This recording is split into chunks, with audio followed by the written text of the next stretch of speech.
lot of people have a lot of questions. Like, geez, man. Oh, corporate. Love it. Thanks. All right. Okay, go ahead. Well, the corporate lingo. Kick us off.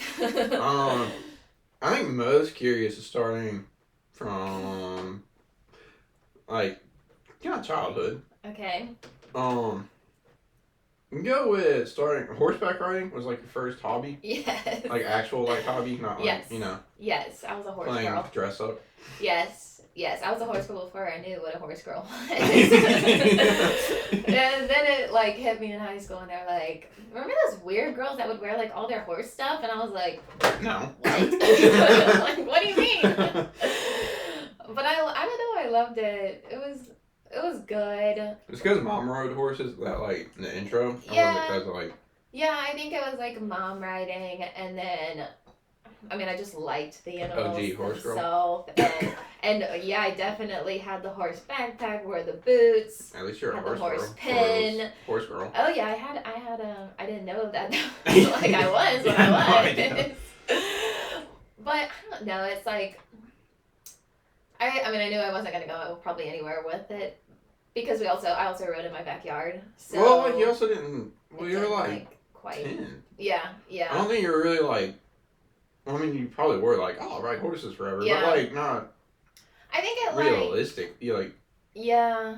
No, and it didn't like instill like a lot of the values and like things that I've like applied further in my life. I think I've come from other activities that I did rather than horseback riding. But I mean, I still love them and I think it's awesome. But I'm trying to think.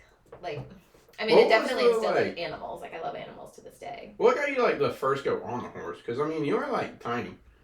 And I mean, like. I don't even think my brain thought about it. Didn't really question, just kind of like. It was. I mean, I was like pretty. I think I wasn't. I didn't have a lot of fear. Too much fear as a kid. You know, like it didn't even faze me, and I mean, it was a lot of control, and I like control. So like. Even then. That my little self. I think it was on from day one. From day one, I was like power. Yeah. Control. So I mean that was cool, and I mean I just had zero thought of like implications of what would happen. So bucking, jumping, like I was like unfazed.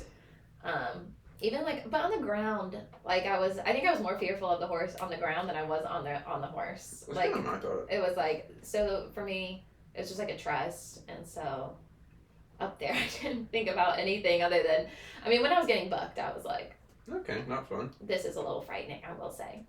And then you have the instructor on the ground that's just like, just ride him through it, and I'm like. I'm only hanging on for my life, but sure, and they're like, just turn him sharper, and I was like, that's gonna make him buck more. What do you mean?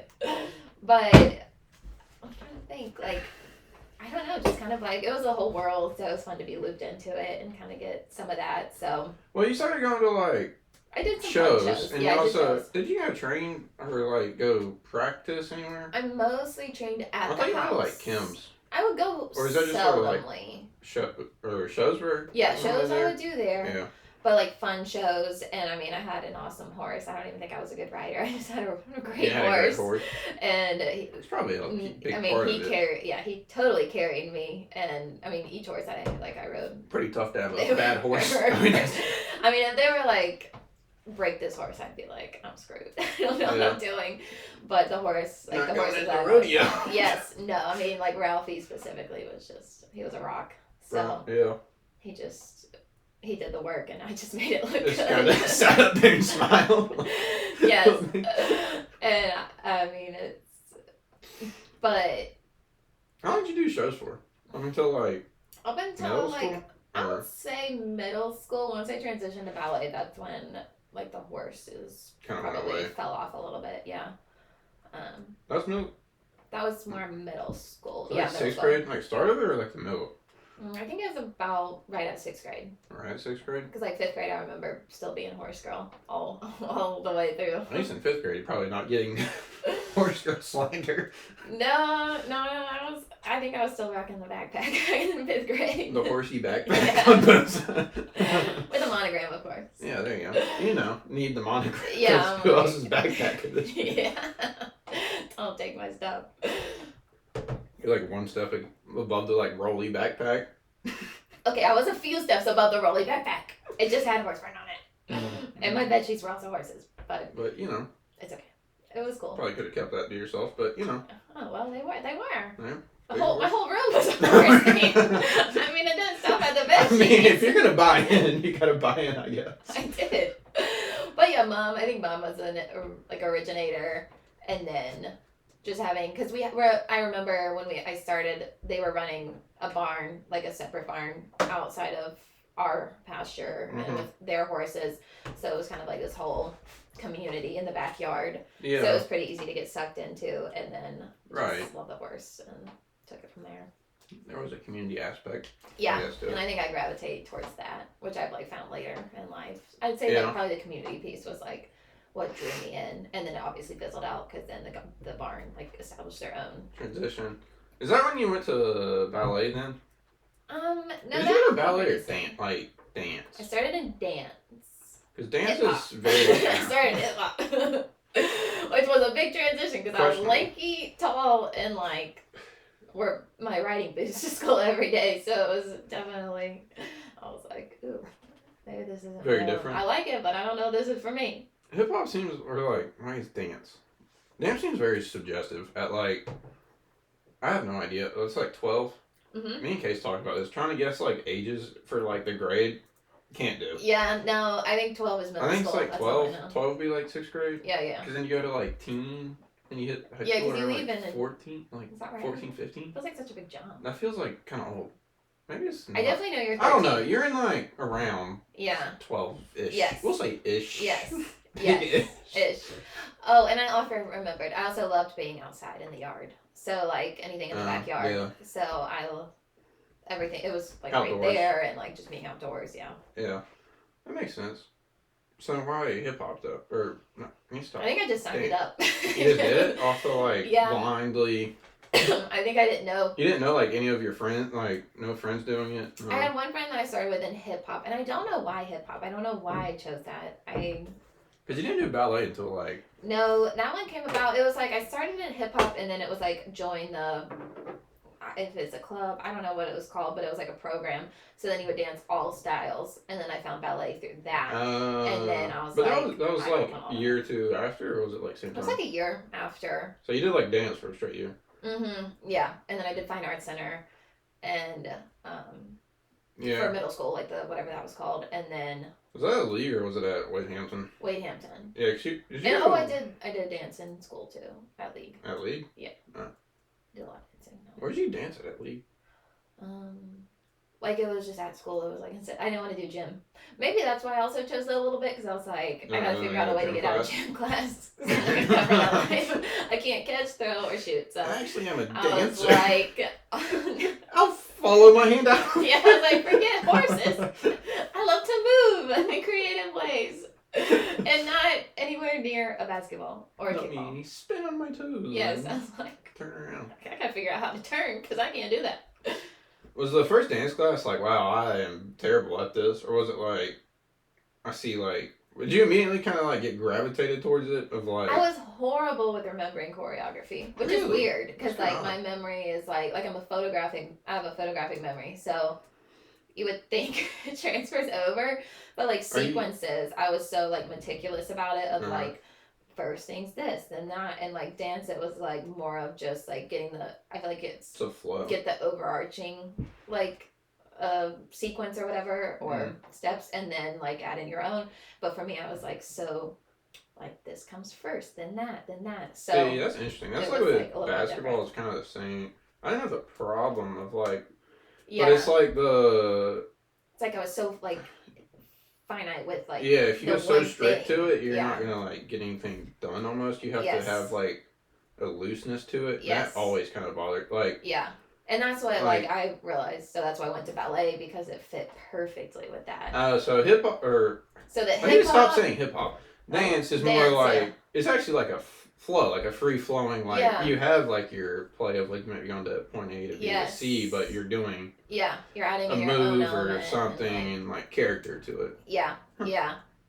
It's like it's like reading a book and getting like the overarching message, whereas like my mind would like remember one quote from it or like the first part, and then I'd want to think of the second part, but like the person that can really interpret the message would be the one that can get like the whole thing and maybe not remember the details, but like be able to read it. I don't know, I'm not a reader, so I don't know if that's quite right, but you could tell my brain was working different than like the person next to me. And you could also see it in the mirror. I was like, ooh, that doesn't look quite right.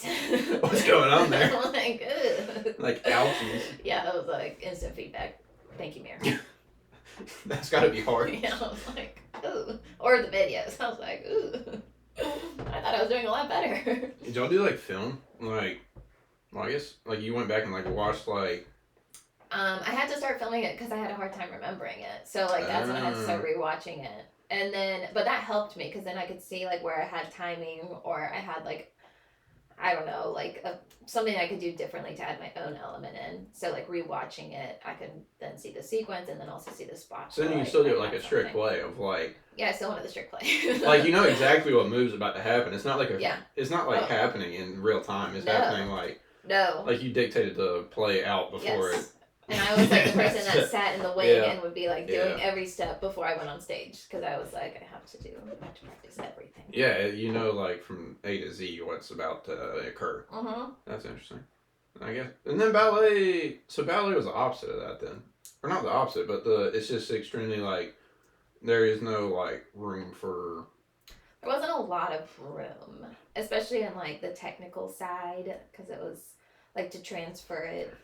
It would be like I would get corrected on like your hands or like little details like that where I would like have added in what I thought looked nice, but then you would come in and be like, oh, so they're going down to like your hands need to be like like how your fingers, like I would hold my finger out too much sometimes because I thought it looked nicer, or like like even hold out one finger like it looked nicer, like extended my lines, it looked good, but that wasn't technically like the classical look. Oh, so they're very, so it went from like, you know, kind of add in what you want to like you need to be like military, like down to the. It was very strict, yes. Huh. That's kind of interesting. I wouldn't think it'd be such a difference in between like. Yeah, it was. I mean, it did some damage, but it worked in the moment because it was like they would even correct like my ribs, like they would be like, oh. You need to tight, suck like, in, or like pull your ribs whatever. in because I would always like stand up really straight and then like pop my ribs open, and they would go down to the detail of like stand up straight but then knit your ribs in, and I was like, oh my god, this is so hard. I'm trying to think of so many things at once, but you're doing it all in your mind. Were you better at the choreography of that though? Of like Yes, I was much better at that. And like the structure of a class too would be like you would go in groups. So like on the floor, once the bar was taken away, it would be like then you would walk. Like I would have time. I would go in like the second group. So the first group I'd be practicing with like my hands. I'd like do all the like steps to like make sure I memorized it, and then I would go out to the floor and then do it, and then I would go back to the back and practice the next thing. So it's like the structure also like accommodated that. Yeah, you're kind of like shadow boxing. You're like thinking of like all everything that's about to happen in between. Yeah. I think that's interesting. It's kind of interesting. I don't know. It's interesting that you had problems with like the. I took you off for because like for me that was never like I was always like once I saw it and like did it one time it was like I like plays never had a problem with. It was like I would just think it'd be the same, but I guess. That's weird. Yeah, I'm trying to think like a little bit. It's like drawing back on a few years, but like I could like with I don't know basketball that well, obviously, but like if it was a play, I mean I could get that far, but my brain would want the details. Like it couldn't go to the next step until my brain knew all the details of the first step. So it's like I could get the overarching like. I can memorize that by seeing it and doing it, but where I wanted to get meticulous with it. When someone breaks the like order and does something else, that's where it was like a... Yeah, or like I saw someone do something that was like, oh, that looks nice, but also like, how am I going to fit that into my timing? So my brain would think like that. I can see that.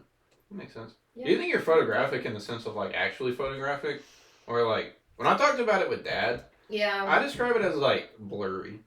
Like if you took like like kind of a watered down picture. Yeah. I can get to about that level. Yeah. Of like I can picture like notes and stuff when I'm doing it.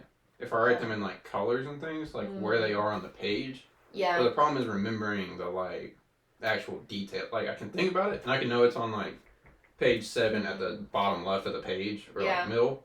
But I can't think like trying to remember what the actual line is. It's like I can't get to that. Like yeah. I always think of directions when I think of how my memory works because I'm really good at like memorizing directions and like visually. Like there's a landmark. I think I go off of a lot of landmarks. So I would say that's a good way to put it. It's like if they move that stop sign or something, it's I would be like, if that was the key that I was like using, I need to turn would left be like totally lost. Yeah. But or like if they put up a new neighborhood, like that will throw me off because I'll be like, wait, where am I? Yeah. The other thing is like when people ask you for direction, it's like you're not gonna understand. I'm also bad with names, like road names. Well, I don't know any like road names. Terrible with because I don't ever think of the road name. It's never my landmark. Yeah. Like it's never what I pick as like my point of like. No. For everything, it's like well, you gotta go at like this gas station that has like this feature, and then you're gonna turn, and then you're gonna go to like some other random like house or something. It's like, if you can't get that, I can't really help you. Yeah. Yeah, no, mine is more like, I think it's a blurry picture, but with like something clear in it. And that goes back to like, I get into the detail, and that's what I remember. But you don't remember like, you don't have it to the sense of like, all right, if I see the page, I can remember like. Oh, heck no.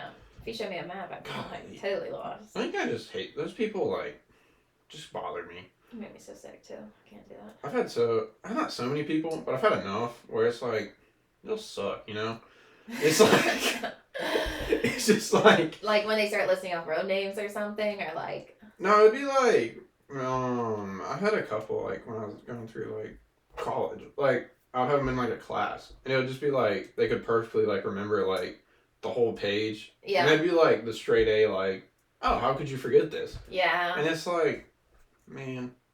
No, like I don't know. My brain is so weird. It has weird.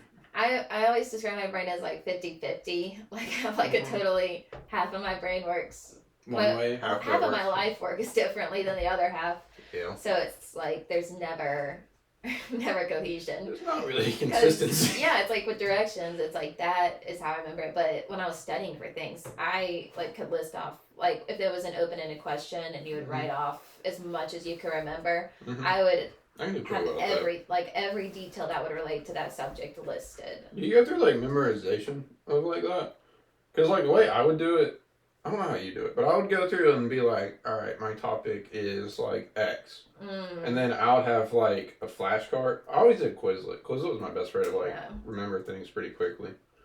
Remember or memorize. I don't really know what to call it. Yeah. But I would have like every key detail on the back, and so that way like until I could list it off everything in the correct order, like without missing any like phrasing at all. Like if it was like a sentence or something, I'll make it to where I have to get the sentence completely like correct. I guess I would do something similar, but I would take like my notes and then I would write questions that I would predict on a test, or like how you could take that information and put it into a question, and then like as I got more comfortable with the information, I could kind of already know, like I would just start generalizing them more, like more I don't know, like I'm trying to think, like I would start off with just like what is this cycle, and I'd like write that off, but then I would start thinking of like how it would apply to the next subject, and so like as I got better with it, I would just like start writing paragraphs, and then I would skip some questions because I've already answered them. See, that was always what I wouldn't skip questions, so I would have to do them all from like 1 to like 50 in a row like correctly. And so like until I could do it from that, and then what I would do is randomize it. Yeah. And so then until I could get it out of order correctly. Yeah. But like for me, it'd be like I'll go super vague. It would be like, just for example, like who is Superman, and then it'd be like, all right, laser eyes, fly, like all of it. That would be like one question that has like 10 parts to it, however it applies. And then, like, what is it applicable to? Mm-hmm. So, not only would I have to know, like, the traits of it, I'd have to know, like, why it's actually important. Yeah, what it does, that kind of thing. But I'll go through it, like, generally to where, like, I'll flip the card, read it, go to the next one, flip it, read it. And then I'll go back through and try to, like, actually repeat it. Mm-hmm. But I was always vocal and, like, visual. Like, it had to be a mix of auditory. Mine was, like, written. I write a lot. I just couldn't write. And, like... I mean, I don't spell, and it doesn't make any sense, but, I mean, I knew, like, I could take that and write it out on an exam, because... Writing only sometimes, like, with notes in classes, but it kind of depended on what I was, like... doing, I guess. I mean, it also depended on the class and the teacher. Like, if they just were strictly definition people, that it was like... Oh, I love definition people. I could cook on those. Yeah, like, fill in the blank. I'll be like, okay, whatever. That, honestly... But then that, I would get stumbled. Like, I'd have to change my method, because mine would be more, like, open-ended, and you could get 10 points if you just fully answer the question. Yeah. But then fill in the blank would come, and I'd be like, oh, I need to change my study habits and get real detailed. Yeah. Like... Yeah, I don't know. It's hit or miss on some classes. It was always like that first... that first exam was my worst. Like, I had some poor results at first, and then I was like, oh. Yeah, probably need to switch something up, you know? There's nothing like getting that first, like, terrible one, and you're like, ooh, that's a toughie. You know? Yeah. I think that's what led me into being like, maybe I'm not as technical as I thought, because I worked really well off of taking something that's like a fact, but then also extrapolating it. And that's where, in like still a factual way, but that's where I like shined versus like, I had one class where it was, you had to pick which film layers would make the right package for your product. And I was like, oh, this is really difficult for me. Yeah, I can see that.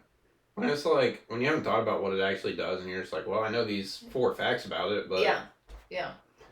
And you have to make decisions. Like, there may be one that's best for this, but then have you thought about this? And I'm like, I feel like it's not straightforward. Those questions probably help the most. Oh, yeah. But incredibly irritating at the moment. Yeah, in the moment, yes. In the moment, you're like, are you kidding me right now? Mm-hmm. I'm trying to study for that. Mm-hmm. Yeah, you're like, wow, seriously? Yeah, those suck. No, man. Mm-hmm. So one thing cool you did do. Ballerina. One thing. I guess one thing. It's the only thing to come from it ever. Dancing in the Nutcracker. Yeah. What was that like? How many years? Cool. How many years did you do it? I think I had like more significant 3 or 4, but I would say 3. But the third year, you had like an actual role. Yeah. And I would dance I danced throughout the whole thing. So what was the first year like? Because I'm curious about like building up, like starting from getting into or however, like audition or whatever, try out, however that works. Yeah. Till like actually first night, like to the last night of it. Well, you don't see the audience from the stage. Like it was like when I'm looking like back in my mind, it's like you don't see the audience because it was on their like main stage too, so there was a ton of lighting. So that helps. Is it kind of just like you're getting beamed by lights? Yes. Yeah. So you're really only seeing like the stage and maybe I can't remember if there was an orchestra with that. I don't think so. But then I don't even think you can see like the first row that well. So it's more just like so much larger, and then having all the people on the side running lighting and all this thing, all that for the show, and then you have all the people in the wings like practicing to come on after you, so you kind of see where it's like fitting into the larger play. In the first one, it was just so many new things at once. Did you try out for it, or did you get like? Is it just because like the dance or the academy you went to just kind of does it? Yes. And so you just like. I don't think the first year they had auditions. Everyone gets a role. If you wanted a role, you would. Well, like a big. I guess everyone gets to be in it. Yeah. But you don't get like. And with like the one I was in, like even the toddlers would be in it somewhere. Right. It's just like, so if you weren't great, you would just get more of like a supporting role. And then as you progressed, then they were coming with up. The toddlers. Yeah. I literally had toddlers with me. I think the first time. I think they were like throwing like flags or whatever they were, like little tissue snow flags or something. Yeah, I'm pretty sure I was with toddlers. And I think I was in the background to like the main performers that were doing, like it was a duet. The actual dance. And they were the ones that were really there. You're just kind of there standing like on the tippy toes with the hands above your... And it didn't even like... Did it like click of how many people like... It didn't bother you at all? You know, had like a... It bothered me that they were paying to be there. So it was like... This is their like holiday seasonal thing. Like they're paying to be here to see this. So that did register. But it's also like who you're around. And so like at the time I was in a lower level or like a mid-level or something. Yeah. So the people around me weren't that nervous because we were also holding like lesser roles. So it was like the energy was a little bit different because you're also in the room with people that are also like similarly. And so I think I didn't really get like the crazy nerves until you're around, like you're with the professionals. People that are actually like... Yeah. Is it actually like professionals there? Like, do they go around the... Oh, really? Yeah. They go around the country and like do different little... I think they would dance, typically I'm pretty sure when I was there, it would be like they were dancing in other companies. So they may have done this Nutcracker and then they would go do another Nutcracker for like another company. Yeah, or like whatever is on during that time. Yeah. Mm-hmm. And like about like, I think... There was like always like a correlation between the two companies, like, you know. Well, probably there's only so many. Well, there's probably a lot of professionals, I guess, or quote unquote professionals. Yeah. I mean, there's like top like Joffrey Ballet or something. They were dancing there. I think it was. Yeah, like, but I can't imagine that like ballet is such like a. You know, you're not making enough money where it's like it's probably just like, oh, I want to be like I can. I don't know if they make a lot or not. I wouldn't think so. I don't think you're doing like NFL numbers, you know. You're not getting the $10 million contract. I don't even know what like a top tier ballet company I don't know, I'd be curious. would make. Yeah. But we don't have a fact checker on this show, so you kind of just say whatever you want. I mean, I'm sure they're doing better, but just let it rip. No, I'm pretty sure they might be it would be very tight. I would say tight margins. Yeah, like I think they would work second jobs. I think it is their second job, probably. Yeah, like, or look at it like that. Instead of like going to the gym, you go like to dance, like like they would teach at like a bar workout class, or they would you're teaching, or like you're actually working like a job. I would assume it's like tight margins. Yeah, I can't imagine you're making that much money. Yeah, no, and that registered for me. I was like, number not one, future I'm here. Not amazing. Number two, yikes. Not pulling down those big numbers. No. But I'm thinking to like the last Nutcracker, that was my most memorable one. Was the second one more? I mean, you had a slightly larger role. Yeah, I had a slightly larger role, and that was also like I was dancing with the people, like my classmates were then in the same role as me, whereas like previously I was kind of going between two different levels, trying to get up to speed, kind of like but also like so I was dancing more with like some toddlers and some other people. They were older than toddlers, but the last one, it was like my role was like comparable to the other folks in my class. Gotcha. So that one was like.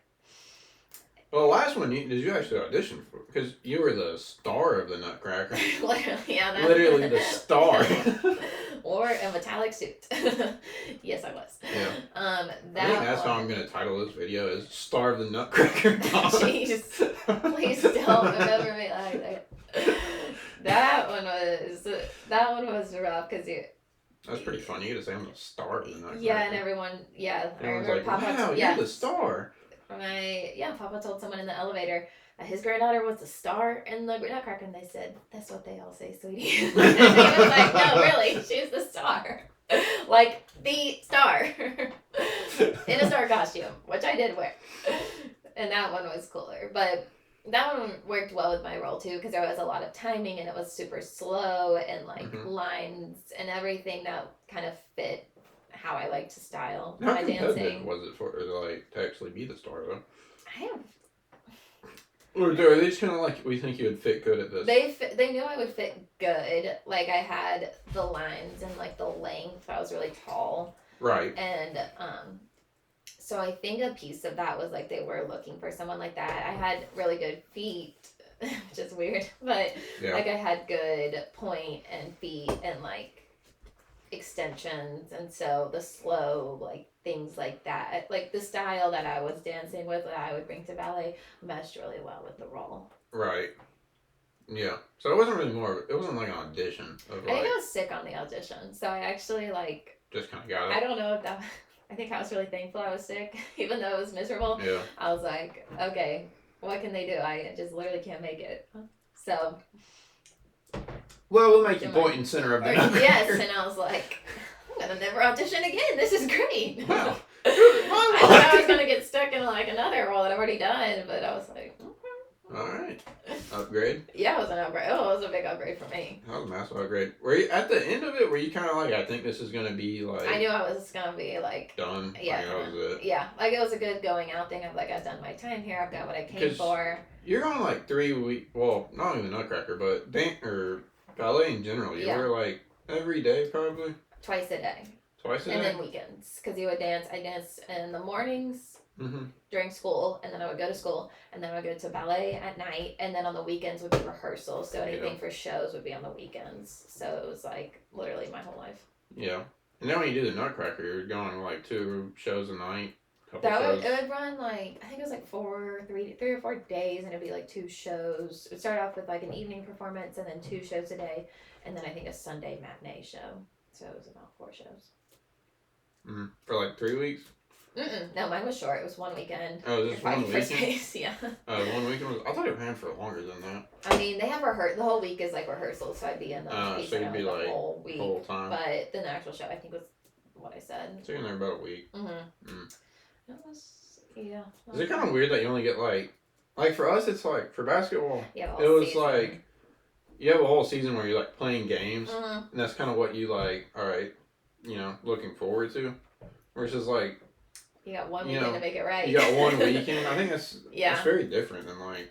It's so much pressure because you're always comparing. Like, since it's back to back to back, it's like you're always comparing to your previous show and like what you're gonna improve on the next show. So that weekend is like your brain, or at least my brain, was thinking of what I want to take from that last one, what I want to apply, and then I was like comparing which one was better, and it's so that was what my brain was doing the whole time.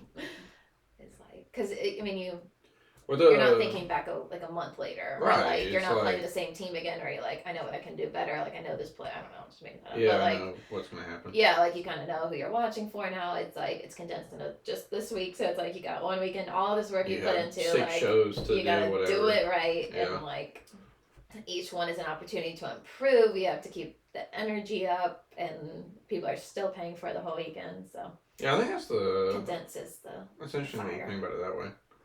I always thought it was like... I hated... I didn't hate, but... It always was like... You get so nervous when you're going into the game. Yeah. Especially like playing at TR, like I always felt like so much stage fright, I guess, would be the thing. And like, unless you're in like the starting lineup where it's like, it's just out immediately. Yeah. Like, You're I guess for your waiting, point would be like, you're sitting behind the curtain, just sitting there waiting to go out in front of like, I don't know, probably thousands of people. And like that to me always just killed me of like, you're just sitting there waiting and you're like, and it's like, that also was one of my favorite things about the role, because it did the whole show, so you got to kick off immediately, and like each time I was like, check. I like to just go. Like, let me just rip this Band-Aid off and let me go. Yeah. Versus like when I sit there, it just gets so much worse. Yes. Like I'm always like, I want to present first. I want to just go. I'm the same way. Like, let me just rip it It off. killed me to be waiting, like when you hear the music and you see dancers running through the hallways, and I'm like, oh, I have a whole other hour. Like, please just let me go. Is it chaotic behind like?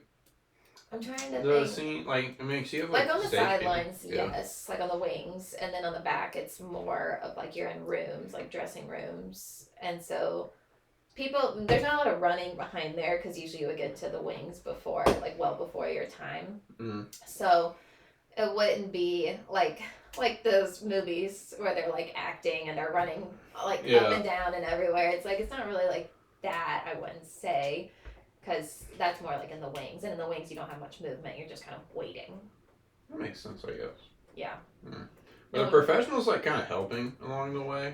No, they're just kind of like, they're there to do what they got to do. Use yourself. I mean, they're not like they just don't have time. I think so. Like, I think they were. But even like afterwards, they weren't kind of like, oh, like good job on this, or like, You know? No, I mean we had like the director and What director? and they were the ones to give feedback. Like we would group up before the next show and be like, here's what we could improve. Let's run this part again.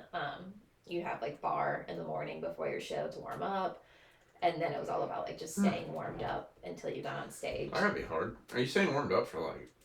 Like you would have class in the morning, but then the first show isn't until 2. No, so it's like show, like 6. Yeah, like 7 or 6, whatever. 7, 6. So it would. So you're staying warm for like 14 hours. Yeah, you're trying to. Like I think you take a little break and then you come back up and then you gotta warm yourself back up because that would be. You can tell when you're not warmed up. It just isn't so. Right. Yeah. Mhm. Hammies get a little tight. Yeah, the hammies aren't extending as nicely as they were that morning. So that's more like the chaotic of the dressing room is like you're trying to find spots to warm up and like not be in the way. Was that second show like it kind of sucked? Cause like when we played like back to back or like 3 games in a day, it was like that second and third like game. It's like Saturday was really hard. I'm cooked. Like everything is tight right now. It's like this is not. You've done it once, so you feel like. Sitting on the couch or something, but then you're like trying to get your energy back up because it's an evening performance, so there's gonna be more people, and that one, the second one was really hard. Sunday, you were really tired on Sunday. Like, I bet just mentally and physically exhausted. Yeah, I can imagine that. Yeah. Picture. Yes, and then you have one more show to close out, and it's like all these things that you wanted to improve on. Like this is your moment to like do everything right and leave it on a good note. Especially for me, because I was like, this might be my last. Did you quit immediately, or not quit? But I guess stop doing it. I think I tapered off significantly. Right after that last year, kind of like. Just never came back the next year. Yeah, was that going into high school? I was in high school. You were in at high that school? point. Yeah, I think I was like. So like 9th grade was like your last time doing like. I think 10th grade. Oh, 10th grade. Or junior. What is it? Junior year. Freshman. Sophomore. Sophomore was like your last show. Yeah. And then near the end, you just kind of were done. Yeah. I danced a little bit here and there because I was still committed to my morning dancing classes, and so you had to kind of keep. Wasn't that with Wade Hampton? Yeah. You did like the like you just had to. Like my schedule was already like tightened up there, so then I would just dance at night a few nights. I bet that's not as bad though. Just going in the morning. It's kind of like going in like a morning workout. No, it was great. Like I liked in the morning a lot. Nice. And it kept me out of school. So I was like, got to come in late whenever I wanted to. Yes, I just rolled into whatever class we were in, and I was like, well, what are we talking about, folks? Because I don't know. Because I hope there's not a quiz. Yeah, that'd be fun. That's kind of nice. Yeah, that was fun. Didn't mind that piece of it. So then when did you actually start Did you start riding bikes like not until like college. A year after? I started in college. I did cross country. Well, cross country was kind of like I just did that for a season. I would say that's a joke. But okay, well, it bought some time for me to figure out what my next venture was. Cross country's not bad, but it's like, did you letter in cross country? I hope so. I lettered. I think I just wanted to, all I know is I wanted to make the B group or whatever the like, where you got to go to state, but you didn't have to run it unless someone was injured, whatever. Oh, yeah, the B group. So I was like, that's what I'm going to do. I realized, at first I was like, I'm decent, and then it got, I don't know, I just was like, it's just running. I don't feel that really much emotional connection to it. And I don't know, there wasn't. It just kind of bought me time and like got me something, and I like the team part because I didn't have a team before. Well, what did you do your senior year then? Senior year, I tried boxing. Oh, that's when you went to boxing? Yes. I don't think that was a long stint either, though. Yeah, that was a trial phase. I would say that was like a 3-month like extravaganza. Yeah, I did that for a while, and then I got in the ring with like these old guys and totally got beat up. And I was like, this is not my. I don't think I'm that good at this. Who let you get in the ring with them? The coach. Why? They said, well, you're gonna spar or whatever it's called, and I was like, oh shit. Yeah, that's kind of rough. I'm like, just put me on the back or something, because I don't know. It's like I just kind of trailed my way in there, and then couldn't say no, so I was like, just keep. I feel like that's probably a rough way to start. Yeah. Maybe you should try like something else. Yeah, that's what I thought in that moment. Yeah. Like maybe then I should try something else. Maybe you should try something else. But I mean, it was fun. I enjoyed it, and it like gave me something to do, and I don't know. It was like a nice gym, so I kept going. Yeah, it wasn't like 9 rounds or like whatever. No, it was like an like actual like boxing gym. Yeah, I started at a true boxing gym, and then I went to like one of those UFC places where you could. I started there for like cross or like whatever that cross training stuff is, and then I started doing the boxing classes, and then that led into the sparring, and then they were like, So "You're good on the UFC would be bag, kinda but like you're not very good at the ring." And I was like, "I know." No kidding. I know that. You see this? Like I literally have my gloves glued to my face because I don't want to be hit in my face. Yeah, I can see that. Big problem. I feel like the mixed martial arts would be interesting, but I don't know, like... Yeah. I don't know. I feel like it's such a steep learning curve. No. And I kept running into the same problem. I was great when it was just, like, on the bag or, like, even just, like, air boxing, whatever it's called. There's a name for that. Shadow boxing. Shadow boxing. Yeah.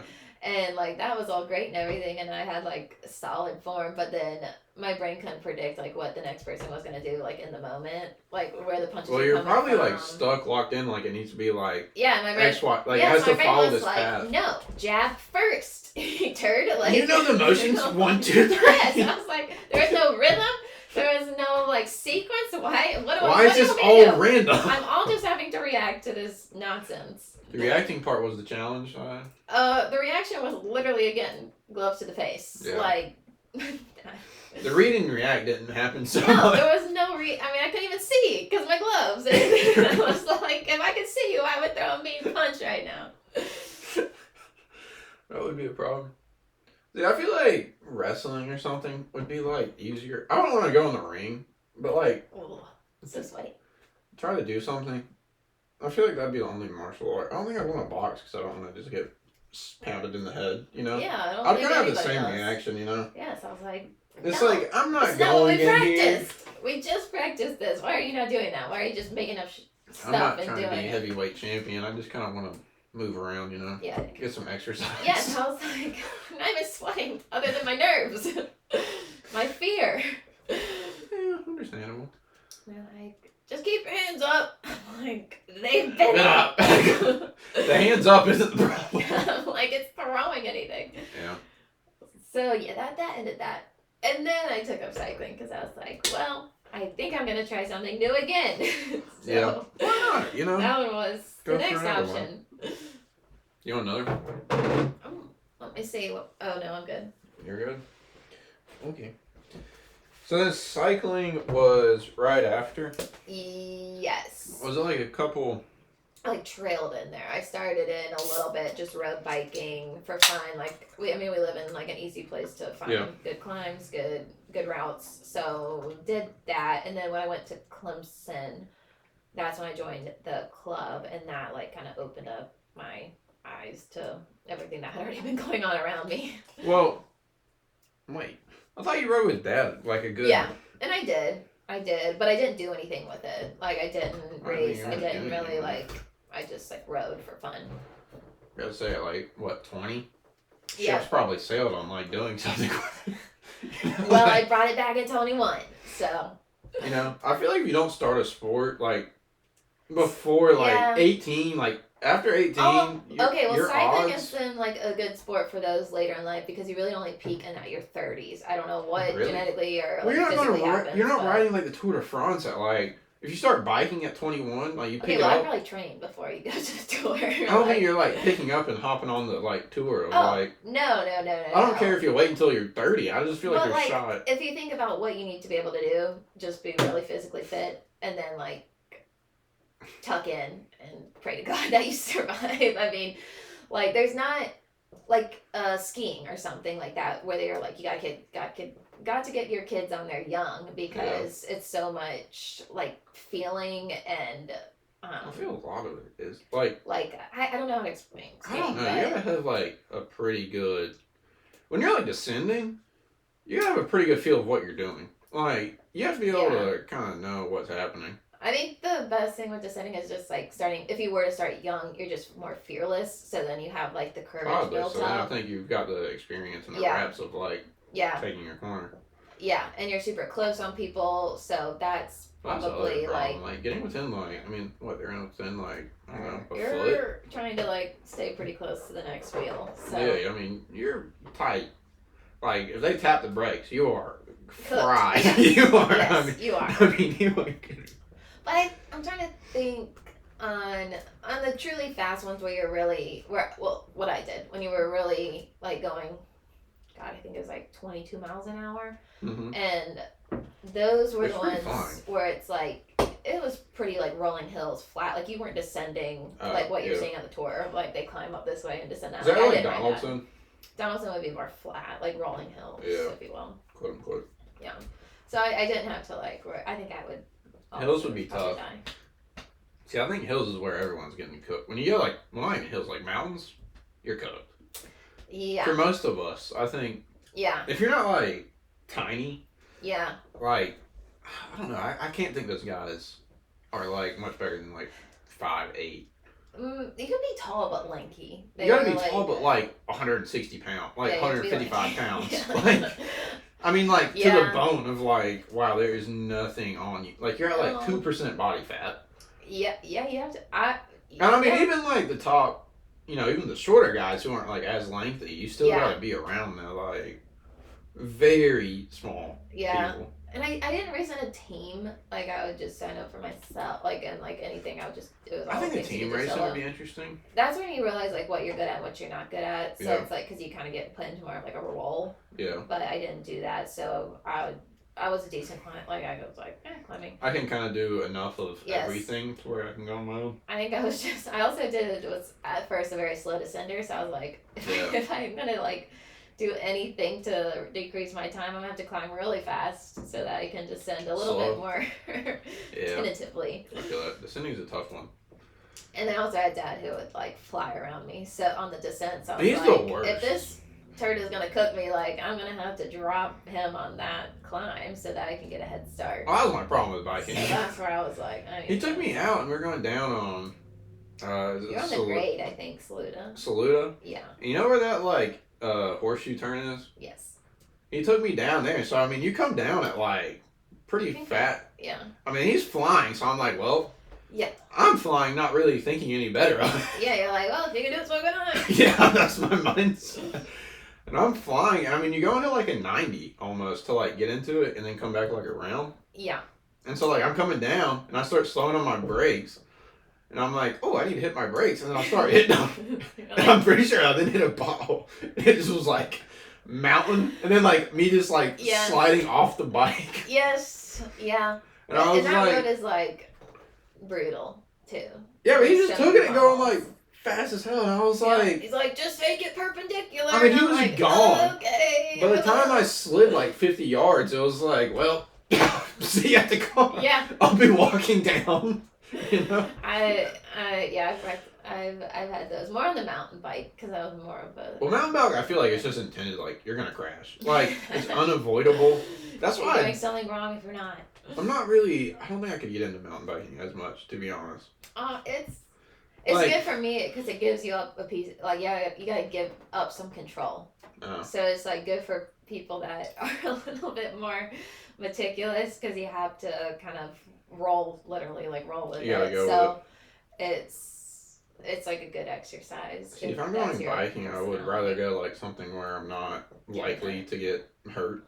Well, usually that's not people's goal. I feel like mountain biking, you get, oh wow, look at this right that I gotta go. Yeah, I've definitely wrecked way more on the mountain bike than I have on the road bike, but I'm also a tentative. You can be like Riley, you get taken out by a creek. I mean, I've literally crashed on things that are like, literally there was a stone and I just hit it wrong. And was like, how's it going back there? Yeah, and they're like, oh, take it straight on next time. And I'm like, thought it was. No problem. Let me just completely change. Yes. So I'm like, let me just pick up my bike pieces, put them back on, and then I'll catch you. Mm-hmm. No problem. Yeah. It's okay. I'm working on that piece. Gotten better. Improving, yes. Improving. Do you like mountain biking more than road biking? Because you've done road biking races. Have you done mountain bike races or not? No. Do they do a lot of them or not? Oh yeah, they do. I just am like. I think those are fun to watch. We've watched like the descending ones. That's like BMX stuff. Those are crazy. Yes. Those are fun to watch. Yeah, I love watching it at a brewery when I'm having a beer. I don't want to do it. I don't want to do it. I'm like, that's awesome, but I don't ever want to do that. Ooh, that looks like that would have hurt. Yes, I'm like, that's all you got? Because wow, I'm that's like, as fast as you can literally, go. if my tire barely lifts off the ground, I'm like, oh my god. I'm flying. Hang time. So this is what it feels like. Yes. Like, this is terrifying. Yeah, I don't want to do it. I think I like mountain biking more because you don't have to be in greater shape. And so, when I was in better shape, I liked road biking. Well, you get to be outdoors as well. I mean, that'd probably be nice. That's again community. Yeah, probably like, more people. The more people go mountain biking, I would assume. Well, at least I guess that more you people hang out. Can like the people that you are going riding with, like they're going mountain biking. They're not really going road biking. No, and road biking is super cliquey. Like probably if you're not you're good, you're in, and if you're not good, you're not in. I also think like it's a team factor. It's like most of them are probably racing for like. Yeah, and I didn't race with like a pro team or anything like that, or any of the team. Like I didn't do it through school. It was just like a club rather than a team, and so. I mean, there's an element there, but even just like in the community itself, if you're not very good, you're not like friends anymore. And then when you get good, you can be friends again. Yeah. But mountain biking, it's like if you suck, if you're great, we're all friends. Yeah, doesn't really matter. Yeah, no, because it's all about the after too, like camping out or like. It's more of like a fun time, like. Yeah, we wait. We're riding to something like. Yeah. You're not going for time. Most people aren't. And if you want to go for time, go for it. The other one doesn't. Don't. Yeah, it seems kind of dumb to go for time. Yeah, they go, and I'm like, I can get down this mountain really fast. Yeah, watch this. and then you're gonna either wreck or you're gonna like literally snail up the next climb, and so it's like, okay, bro. Watch me roll down this hill. Yes, I'm like, you do you. I'll still pass you because you're gonna go. Get you on the uphill. Yes, I'm like okay. But it's just a better atmosphere. Atmosphere is really fun. Yeah, I can see that. Personally, probably out, but you know. No, you could be if you wanted though, and if you're like brand into it, you'd be right in. You'd be like right in, and you can be friends with anyone. If you own a bike and want a bike and show up, then you have friends. You have someone that'll be there. Very low standard.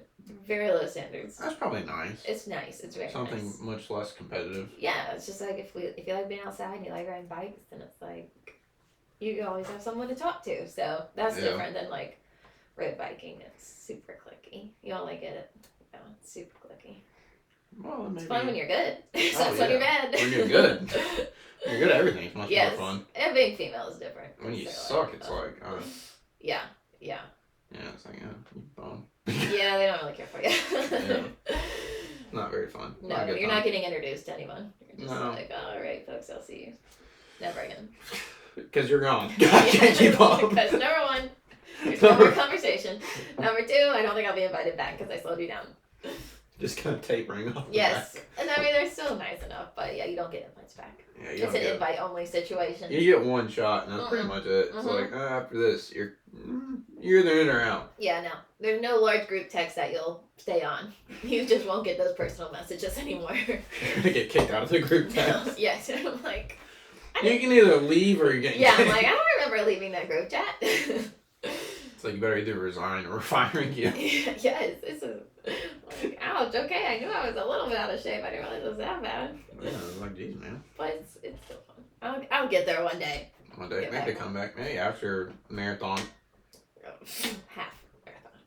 You gotta do a full. I feel like you gotta do a full and a half. And that way you can be like, I did both. I guess so. That's kind of my mindset. I want to do one of each. I don't really care. Well, I care a little bit about the time. Half, I feel like I care more about. Yeah, because that one... The full is like, I did a full marathon. Like, yeah, no one's going to ask you your time. They're just going to be like, oh, wow. Wow, you know. Yeah. I guess I'll A half marathon, I feel like a little bit more pressure to be like, all right. Yeah. I want to do pretty well. And more people do it. So they know their time. They know, like, their mom's time or their comparing friend's it time. to you. Yeah, so it's like they kind of have a little... So I got to do well on that. It's like... Jeez, no pressure. No pressure. But, like, a full marathon is kind of like... Just jerk her off. I just want to do it. Like, just go out there. I don't really care. I don't want to be like in the back of the last person walking out there. Yeah, I don't want the bus. But I think that's a little low of a standard, you know?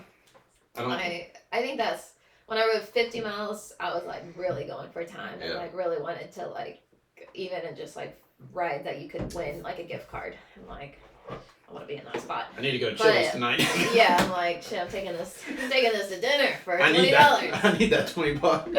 But But like on the 100, I did 100 just to do it, and it was just like I just wanted to say I did a century. Well, I think that's kind of like what it's comparable to. Like, yeah, those are the exact. I think those are. I like just the want to say like I did it. Like yeah. I don't think I'm gonna go do another one. Heck it's not no, gonna be it like, was horrible. It's not gonna be like, wow, I can improve on that time. Yeah, no. I mean, I still actually did like pretty decent time. Yeah, that's my goal. But I wouldn't plan for. I'm not trying to do like a 12-hour marathon, but no. I'm also not going for like the sub 3 hour like. No. I think I'd be more interested in like what are those ultras where you get to like trail run and you kind of walk a little bit. Like you can walk because it's like sometimes you're like cascading or like like doing things like that. I think I'd be more interested in something like that where it's like an adventure. I think that like makes me more excited. Like the team ones or like the.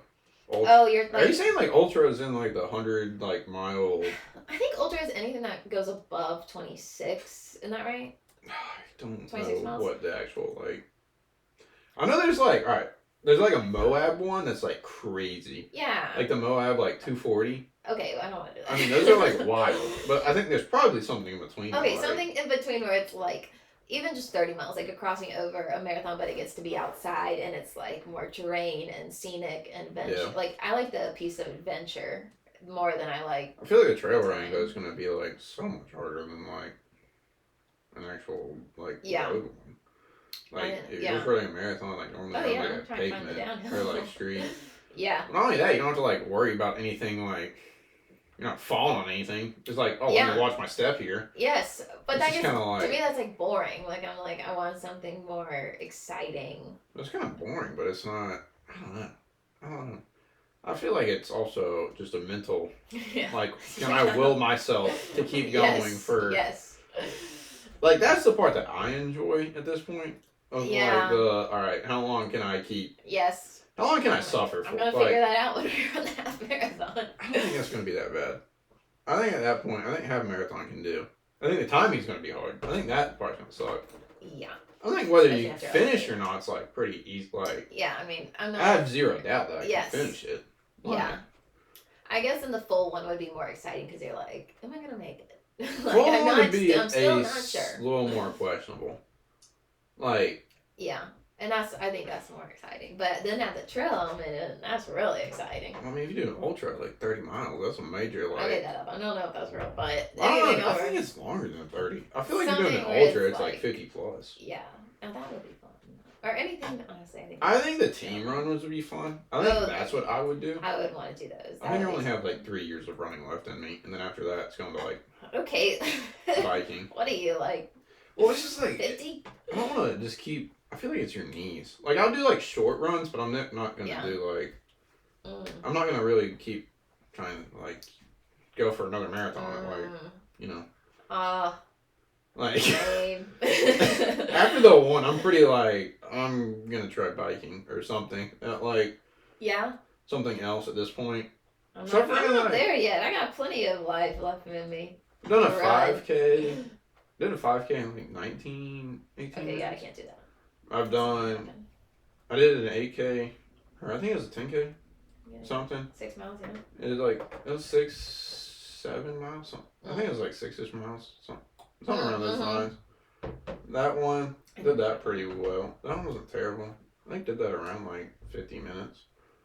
I mean, I'm then gonna do a half marathon and full marathon. I feel like that checks all my boxes of like, unless the half marathon goes terrible, then I have to do another one. Because then it's like... Yeah, it's like, it'll decide itself for you. It'll really decide. Your running career is not up to your determination. I'm only doing one full marathon, though. I'm not going like... Okay, so, yeah, no. The thing that is cool, like, Boston, New York, they do like half marathons. Yeah. And that'd be the only thing, like, that'd be kind of cool to go run in. Yeah. It's like, I do not really want to go run the full Boston Marathon. Like...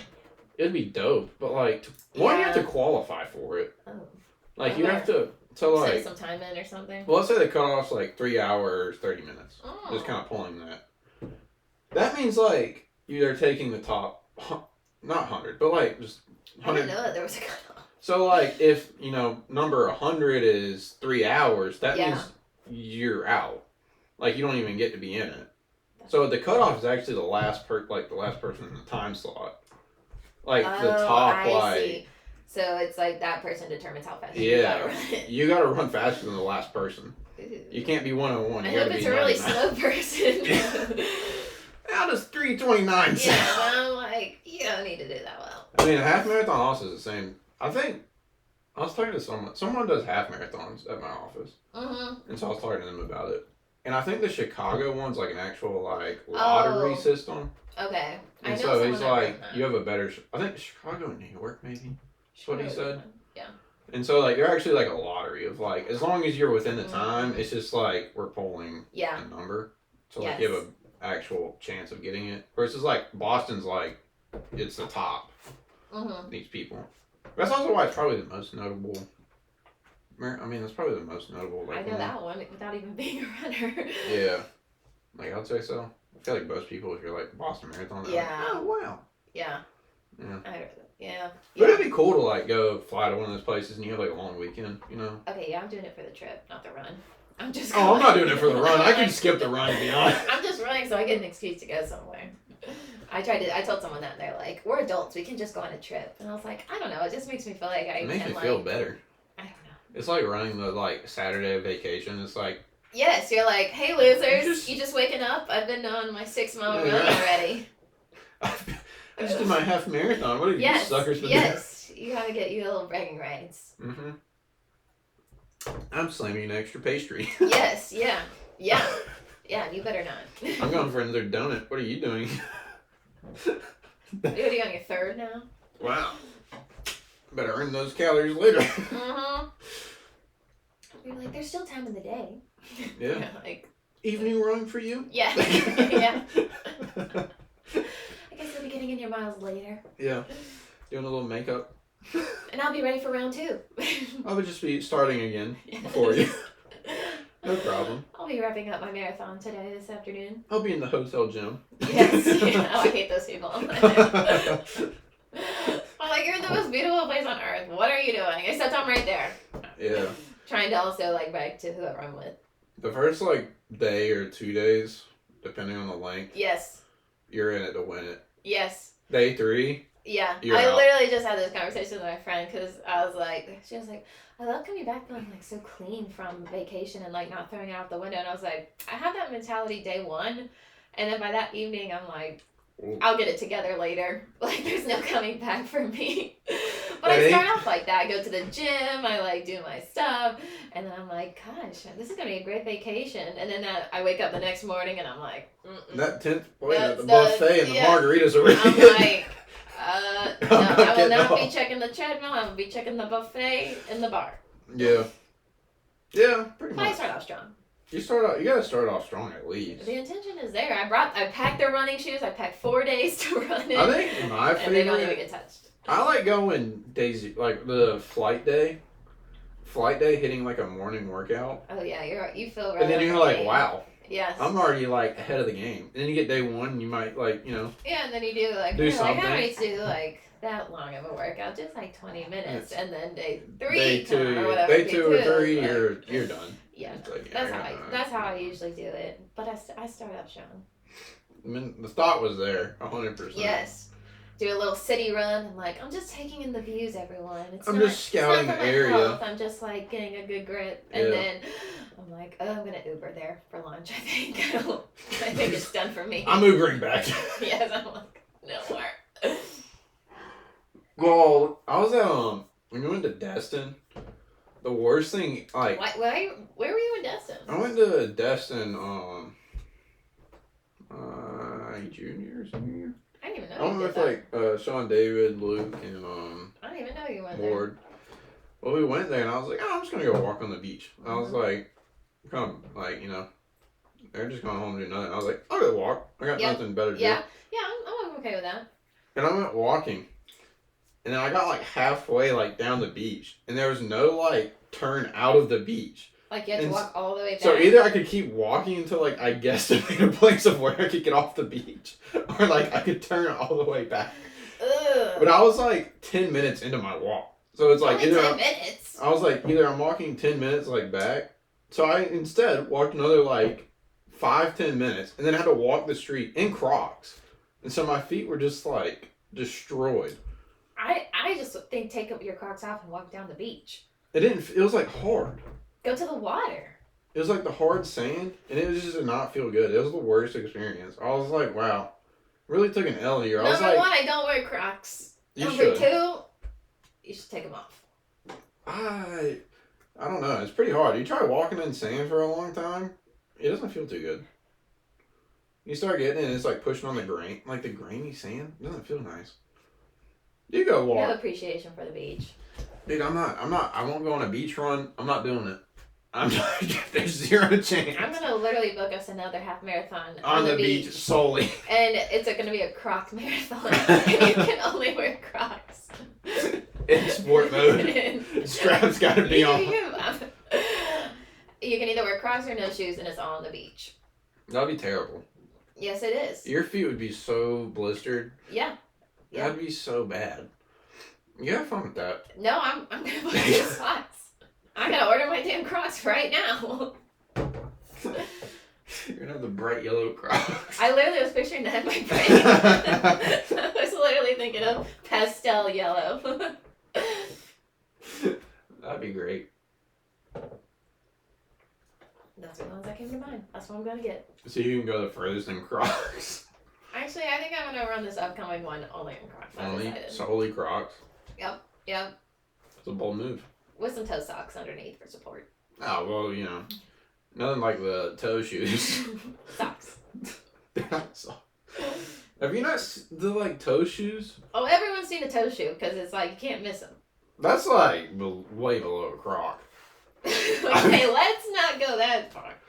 Yeah, you got toe shoes, and you have Crocs, and you probably have slides or sandals. I feel like slides and sandals are above Crocs, Above? Yeah. Yeah, they're above. I'll say above. I feel Crocs are They're questionable. They're questionable. Depends on the sandal, though. Okay, well, I did see someone's foot where they were wearing some sandals, and their toes were this was the sandal, and their toes were like this. And I was like, maybe this person is a Croc qualifier. Maybe a Croc would be better for them. So then I was thinking, okay, maybe I've been paying on Crocs for no reason. This person should definitely wear some Crocs or toe shoes. Or just anything. Cover those guys do up. not fit your feet. I guess so. I guess the open toes would be a... If your toes are going to not even be in your shoe, you might as just wear some other piece of footwear. It's notable. Or just don't wear shoes. I don't know. Because your heel is the most supportive part. So I don't know what the slide thing is doing there. Yeah, I can agree. Don't you want your toes supported? That's the primary part of the foot you need supported. Maybe the arch. I feel like the arch would be pretty up there. I don't know. I'm not a foot expert. I'm not Dr. Scholl. No, I'm just going through the hierarchy of why his toes were out so far. Because that's in my book, if your toes are that far out, that's a bad shoe. I think that's how I think it's the natural foot position. To have your toes out? I think so. And then as you wear shoes, they condense. It's your ballet shoes. Where, yes. My feet are literally they go in like this from those shoes. Even from the brief stint, they're like this. Probably not a sandal person. They make beautiful feet in sandals. I could wear those ugly slides and nobody would even bat an eye. Because I have these perfectly pinched toes. Could stand right on top of them. No problem. Yes, I could do that with my slides. Don't try this in your Reeboks. I could do that. I'll leave it to the professionals. Yes. You need to put your toes on number one, and number two, don't try this. Oh, there you go. Mm-hmm. I need to stop drinking at the same time. It gets so quiet. I know, then you have the awkward silence. Delete. Yeah. Well, we don't edit on this show because mostly we don't know how. So you're gonna get what you get. What? There's no editing? It's just one take. That's all you have. What? No lighting, no editing. Yeah, we have poor lighting. It's a very low budget show. Is there even a budget? There is not. It's a zero budget show. It ranges between 0 and no. Depends how you want to take that. Low budget, no budget. It's in the ballpark. I don't know. It's definitely between those two. Give me a ballpark of you want to spend? Somewhere between low and no. I'm like, okay. Yeah, you'll have no editing. Yeah, we can't really afford an editor. Or anything else, quite frankly.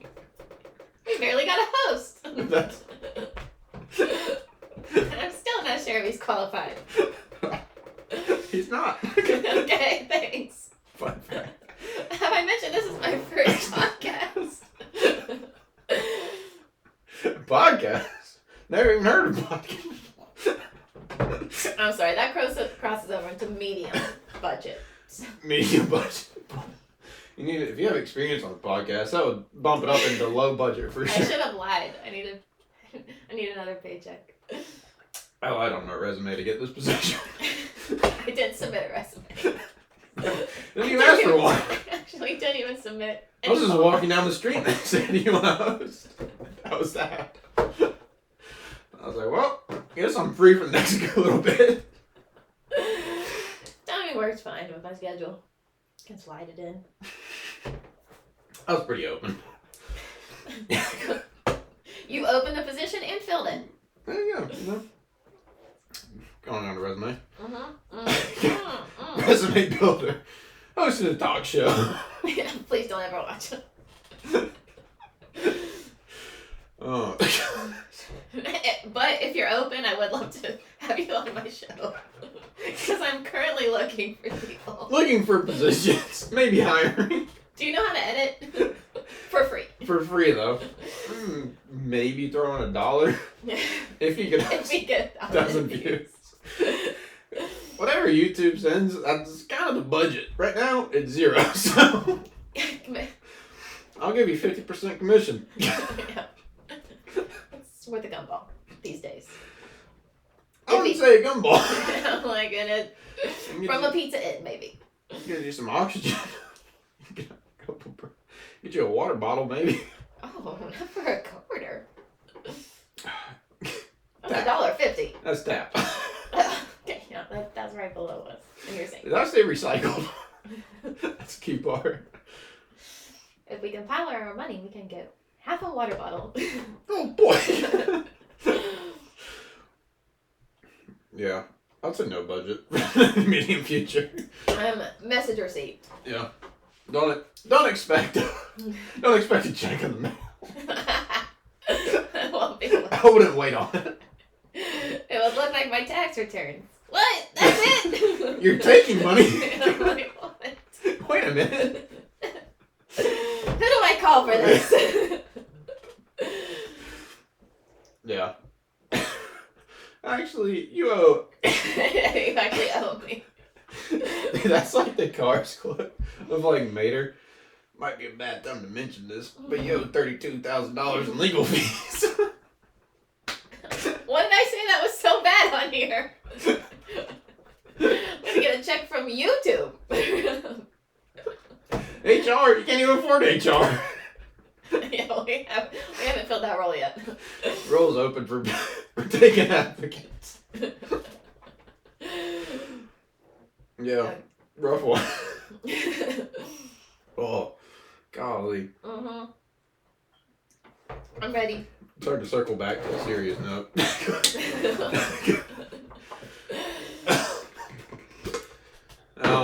I think something we're talking about is... Other than your low budget? Other than my low budget, which is... that doesn't need more publicity than it already has. You're giving that enough attention. Yeah. She's not a top dollar one for sure. Nursing school. I think that's an interesting I forgot I did that too. Well, I think it's interesting because you did it during COVID, which is quite different. Yeah, that was a good one. I have an explicit memory from COVID nursing, and I was so nervous. I had a mask on, like just your face mask, and then I had a shield, like a plexi or I don't know, plastic like shield. Something. And I remember being so nervous that I went to go stick someone and I couldn't even see because it was so fogged up because I was breathing so hard. And I was like wiping my windshield and also trying to prep the area. And I was like, just one more second. I gotta get these windshield wipers on because I can't see what I'm doing. You needed the Yes, I needed those little glasses that go like this because I couldn't see. I was so fogged up from being so nervous, and then I was like, "This I bet that major clinicals like terrible. Yeah, the clinicals, you always start on the worst floor too. Well, I feel like you go through. I feel like you went through the like. I did the classes. The class part.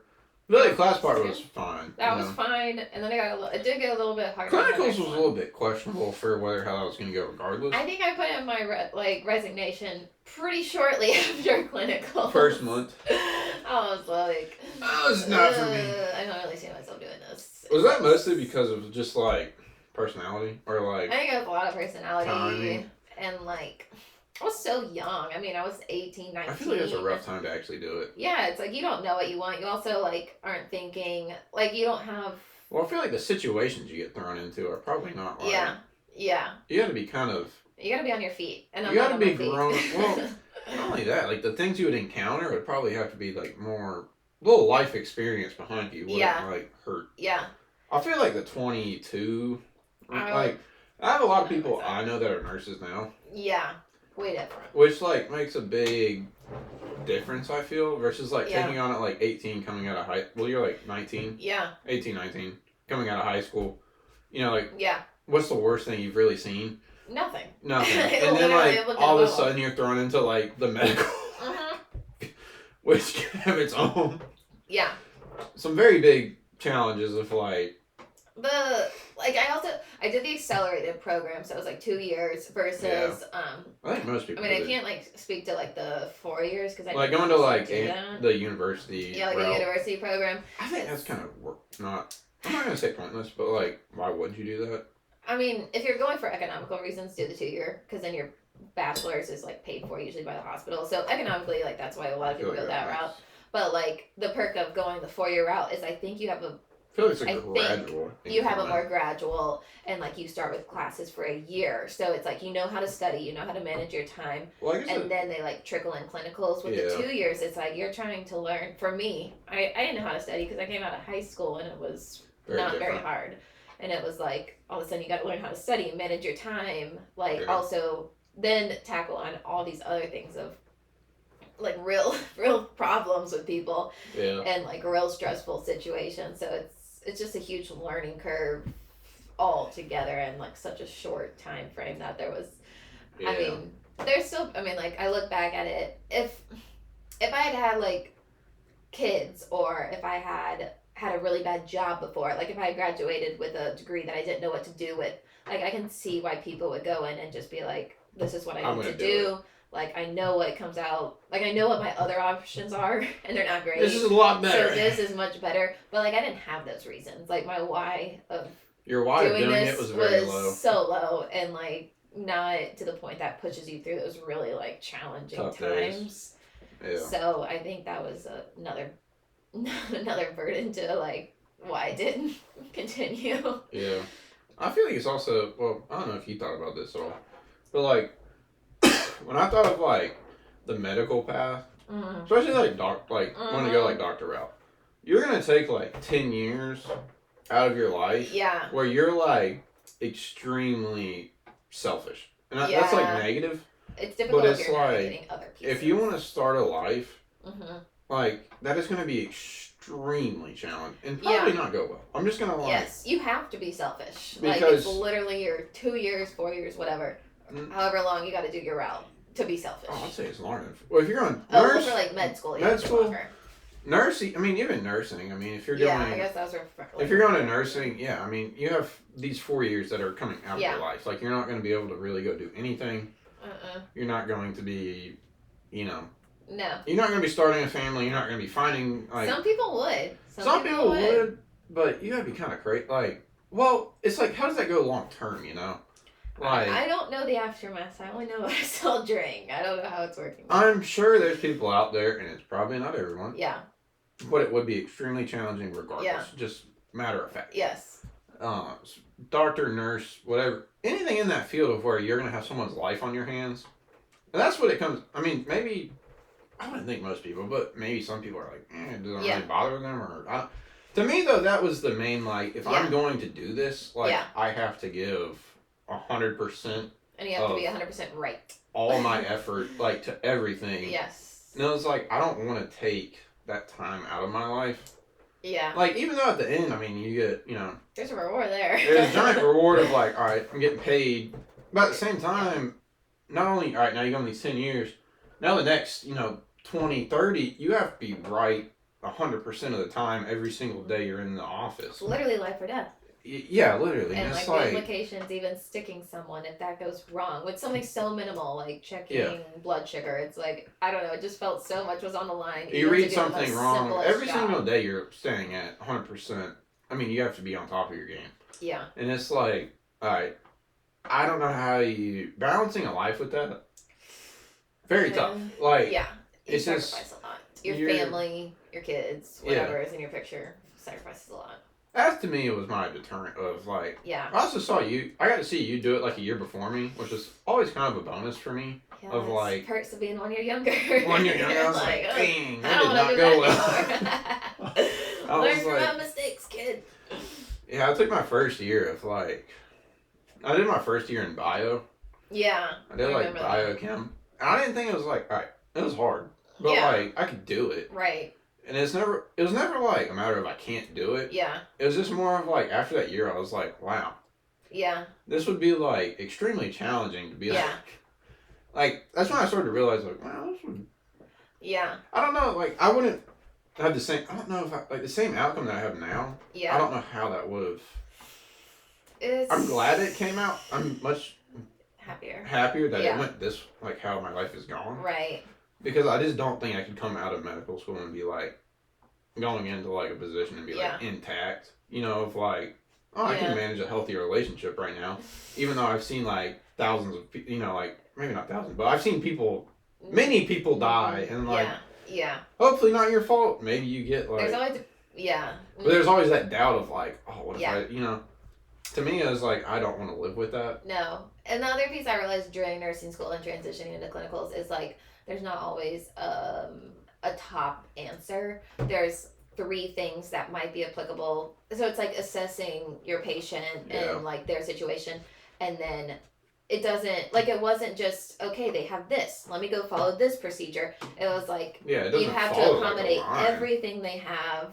Like, you're taking your best shot at it. And then you just have to guess at like what's best. And it's not even like someone, to me at least, my perception was like someone would come in and their best guess might be different than yours, and like that freaked my brain out of like, you can have multiple answers that are like the quote unquote best. Yes, it's like, do you raise even something simple like, do you raise the chair up first, or do you do this first? Because like if they're having breathing issues or something like that, it was like, oh my god, even just for like the most 101 basic answer, there wasn't multiple necessarily answers. Like a right answer. Like, there's things that you could do.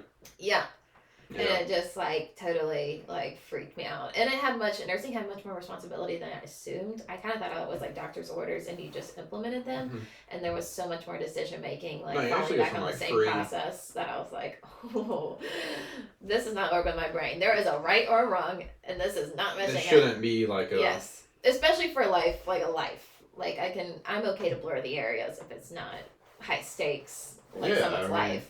But this one just felt like, feels that way. Yes, but for situations when I'm making like my PowerPoint, it's like, I'm like, okay, should I go blue or black? I mean, they're not gonna make a difference. Like, it's like little decisions like that where it's like you could go one way or the other. Yeah. But with this one, where there was like 2 top answers, or there was a second step, I don't know, you could switch the order, or you could go this path, or it's like, did you think about this? Though they have this problem. And I was like, oh my gosh, this is not by the book. It's like, where's my textbook? I don't know. And so that was where I was like, no thank you. Yeah, it's not, there's 0 straightforward answer. But then you gotta, I mean, I guess that kind of ended it for you. That did. I mean, that's like, correct. Simply put it. And then you went to packaging science. Did you immediately go to packaging science? Is that right? Yeah, like I quit nursing school and then applied to packaging in 2 days. Was like, what was the thought process there? Of I interviewed a lot of people. Oh, okay. That had jobs that were outside of healthcare, because I've only looked into healthcare like for the past 18 years or whatever. So then I branched out and looked into like engineering. And honestly, looking back at it, I don't know why I didn't branch out of anything like in a science. I kind of gravitated towards either STEM. In the STEM field. Like I don't. Because, of course, ironically, I landed in something outside of STEM. But at the time... Are you outside of STEM? semi. Aren't you still an engineer though? I have the packaging. We're not packaging science. I think technically is not. You're not packaging science engineer. No. I thought Cliff was like packaging science engineer. You're not supposed to say you're a packaging engineer. You're not supposed to use the term engineer unless you've gone through like the school of engineering. Like yeah. So it's like if you technically we work through like agriculture. Well, you're not like a PE, but like, are you not like? You're not in the same school as him. We went through like a whole separate college. Yeah. I think it's like agriculture, food science, and packaging, and then the engineering has like its own college. So technically, we're not engineers. They're in the. Just a little fun fact. I didn't know that. Because I had a professor that's like, you'll get some beef if you're like saying you're an engineer, and then you're also working with like a mechanical engineer or an electrical engineer or a chemical engineer. So they were like. Best words is just say packaging science or packaging scientist or something like that. Or a specialist, packaging specialist or something like that. That's kind of funny. I feel like that's See, we're in like Lee for like my program, which is like the engineering and architecture. Yeah. But it's like we're not even like. Yeah, see, it's like like I don't understand the structure of everything. I mean, we definitely play a lot with food science because a lot of people go into food packaging. Yeah. So like, there's a good strong mesh there. Agriculture, I don't honestly know what they do, and then I think we're even with animal sciences as well. Beats me. So very odd. It's very odd how the schools work. Yeah. Not really 100% sure, but I don't understand the structure personally, but we let it ride. There's a lot of crossover for sure. Huh. But you weren't like, let me to choose between these couple. No, it wasn't like, oh, packaging. I've always been interested in that. Let me do that. I was more like, what's your lifestyle like? What are you interested in? What are your top challenges on your day? And engineering, everyone consensus, like across the board, was like, it was a really horrible 4 years. Like, it was a really hard 4 years. And I had just come out of nursing school, and I thought that was really hard. And I was like, 4 more years of that? Like, no, thank you. So I also, like, now that I know more about myself, probably good that I steered away from that. Yeah. I definitely wish I would have opened it up more into, like, possibly something like you're doing, like, city or, like, environmental planning. I think I probably would have enjoyed that. But I also have this, like, creative piece of my brain, obviously, from, like, all the arts that I did or, like, dance and stuff. So I feel like this is pretty... Can, like... Pretty mounted. Yeah. Could have gone a couple different ways. Yeah. I could have gone any direction. I honestly don't even know whether I would have re-picked if I went back. I mean, no clue. I have no clue. I don't know. If I could choose it again, I think I would still drop it. I don't know what I don't know what I want. Yeah, I know. It's like nobody can pinpoint me. It's so difficult. Not like you. When I think about like what I would like, if I could go back and do like a different degree. Yeah, you're like, I don't know. I don't really know. Like, I'm in degrees that might have been like maybe more helpful. Like, sure. Like, for example, I think like economics is something that would be like helpful and like kind of, but it's not like. Okay. I don't know the detailed economics now, but I understand the general like something like macro and micro economics. I get the gist. Like, but I don't think even now like I would ever focus like, like no. Like I can't think of unless you're going to like a specialty. Yeah. I can't think of any degree that's like much better than the other. Like that's gonna be like, wow, that really puts you so far ahead. Yeah. Like maybe psychology would help to understand like how to move up the ladder. Like I don't really know. Like or how to do like kind of marketing or sales better. Yeah. I can't really think of like. That's so much on the job experience that it's like. That's kind of been my thought of like you're learning this as you go. Yeah. It's not like a. And I think that's like where I draw back of like if I could have changed, I think I would have just gone for interest, like something that would have just been like, hey, like I can get a job out of this, but also I'm gonna be like actually generally like interested by engaged and interested in this, versus like I went so for like. Okay, is this gonna, like, do I need post-grad for this? No, because I was so terrified of, like, extensive schooling at that point, because I was like, dang, that was really hard. I don't want to do that for, like, 8 years. So I was like, no post-grad required. No, I'll make it. Like, it's hard. It'll be hard, but, like, I can do it. And, like, you get a job out of it. And I was done. Like, 3 checks, done. But circling back, I probably would have just gone for interest and then relied on, like, internship. Yeah, and it's like... you don't realize, and when you go to a 4-year university, they also like really push internships more. So it's like even if you're in something that's maybe not like applicable to a certain role, you can still engage like companies through your I don't know. I think the positive thing about like yours was like the co-op program. Yeah, we have a solid program. I think that beats like every other major. Like just because you solely get experience in the field doing something, whether it's what you want to do or not want to do, like you get to go out and actually work for someone and like that's pretty hands down on like versus like going to a classroom and being like I'm learning stuff, but this probably is not like most of it's not applicable. Like it's not going to teach you how to actually do like your day-to-day function. And even, I mean, you can say that about anything. Like even, like my co-op is where I learned. But I don't think Clemson has like a co-op for many other, like I don't have finance had no co-op. Yeah. Or like anything in the business school didn't have any co-op. I think you have to seek it out more. Whereas like it's pretty handed to us. I mean like, but they have a career fair. They have internships. They have you can find internships, but they don't have like a co-op of like that's a requirement for you to graduate. Yeah, no. Like you can find a summer internship with any like any degree you're going for, but it's not like the same as like you have. One, the co-op gives you a job, like probably a job offer. Sure. Which is a bonus, and two, you get you get real world experience. Right, and I think that's unbeatable wherever you go to. Like, it'd be cool if they had co-ops for, like, every... Yeah. Because when it's, like, you're Clemson, like, you don't know people. Like, Like, hey, you got connections? Like, we're all out, but... Somehow you're paying for that football team, It's like, can we not know some people? Can we not throw that into part of the deal of, like... I'm like, where am I see the fees? Not only you gotta donate, you need to take in a couple interns. Yeah. Like, I don't know, I think that's cool that you got to do that. Yes, and I mean I'm grateful for it. Obviously, worked to help me out. I think also you did get to go in a field that it's not like I think you enjoy like and it's maybe not like oh wow this is my most fun thing, but I think that's where like hobbies are. Yeah, like, it's a job for sure. I don't think many people find like I think they find things that they like more than others, but finding something that you're like wow this is my favorite thing ever. Yeah, that's unique. That's few and far between. Yeah, And from what I've taken on from, especially if you're, I guess that's a segue conversation, but like, there's a few nuances, but there's also a lot of background that goes into like breaking that mold, and a lot of it is like money.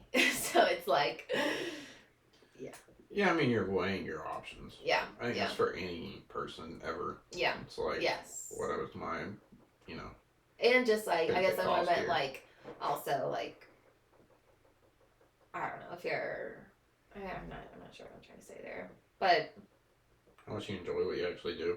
Yeah, and just like how much you have to fall back on. Like it's like you got one shot. Like it feels kind of like at least your 4 years. It's like it feels so final at that moment because you got one shot to get your degree and set yourself up for your life. For success. Whereas like, like if you come from like parents that have companies or something like that. If you're walking into something. Yeah, it's like there's a few nuances where you can really like just explore, but like for at least my most people was like I gotta set this up. I have to set up something. I got one shot, so I just need to maximize my use. Yeah, that makes sense. But I guess I'm just saying like if also just saying like that checklist that I used, if someone really does have like a general interest, like I didn't have one at the time, so that's why I followed that. Yeah. But like. I think if you have a passion or interest, like following that down and then either minoring, but really taking advantage of internships and co-ops is like the best advice there. I think internships are your best shot. I just think co-op programs are rare to find. I guess, summer internships like the best, like. But internships across the board, like mine is technically just a 6-month internship that's called a co-op, but like internships where you can work daily and like take on projects, work with different teams. Well, the benefit of your co-op, to break it down, is like the fact that Clemson actually like sets you up with like interviews. Yes, like we are packaging only. These are. I mean, like 20. These are. Yep. That's exactly how it is. We're throwing these all to you. Everyone's gonna go somewhere. Yeah. Pretty much. Yeah. Yeah. Versus like internships, like all right, I can cold call, email. Yeah. Bank of America and whoever else and try to get something, but odds are like gonna, not hear back, not get something, or I'm just gonna be scrambled. Like, it's a lot more. Because it was like very much set up for It's us. very much of a different like. It's a whole different industry too, so it's. There's different industries and everything. Yeah. I don't know how Clemson's. I don't know how like their any other of their schools. I only know business school, your school, and now like a little bit of architecture. Yeah. But it's very much. I mean, like, you either gotta network and know someone, or you gotta have something like. I feel like it's very hard to be like, unless you're willing to move. I think that'd be the second part of it. If you're willing to go to like big cities in Atlanta or like in Denver or wherever, then it opens up your options, obviously. Yeah. But it's like, otherwise it's like, all right, if I'm looking in my town or like my hometown or near Clemson, it's like, all right, I only have these many options and none of them want you one, so what, I guess. No, that's fair. You would have to be willing to move, probably. I think it's a lot tough. That's the benefit of your co-op, though. That's what I'm trying to, like, the major difference is that it's put on by Clemson. Oh, yeah. Like, that's. And another, like, addition is, like, the industry itself of packaging. Like, they look to Clemson as one of the most prestigious outputs for the students. So you kind of have like a leg up without even being. You got that reputation without like anything. Without having to have really done much other than go through the packaging program. Right. So it's not only do industries want you, but Clemson's also like pushing you to known for it. So it's definitely a skewed view, but it's different. It's only people I know. So yeah, that's part of it though. Yeah. Oh, it helps a lot, and there's plenty of benefits like through that program for sure. Oh yeah, 100%. Co-op in Chicago though. I mean, so you did move. Yeah, that's why I was like, you gotta be able to move. You gotta be able to go to a metro. I mean, you could have done. Well, the Anderson one is probably the most competitive, I would guess.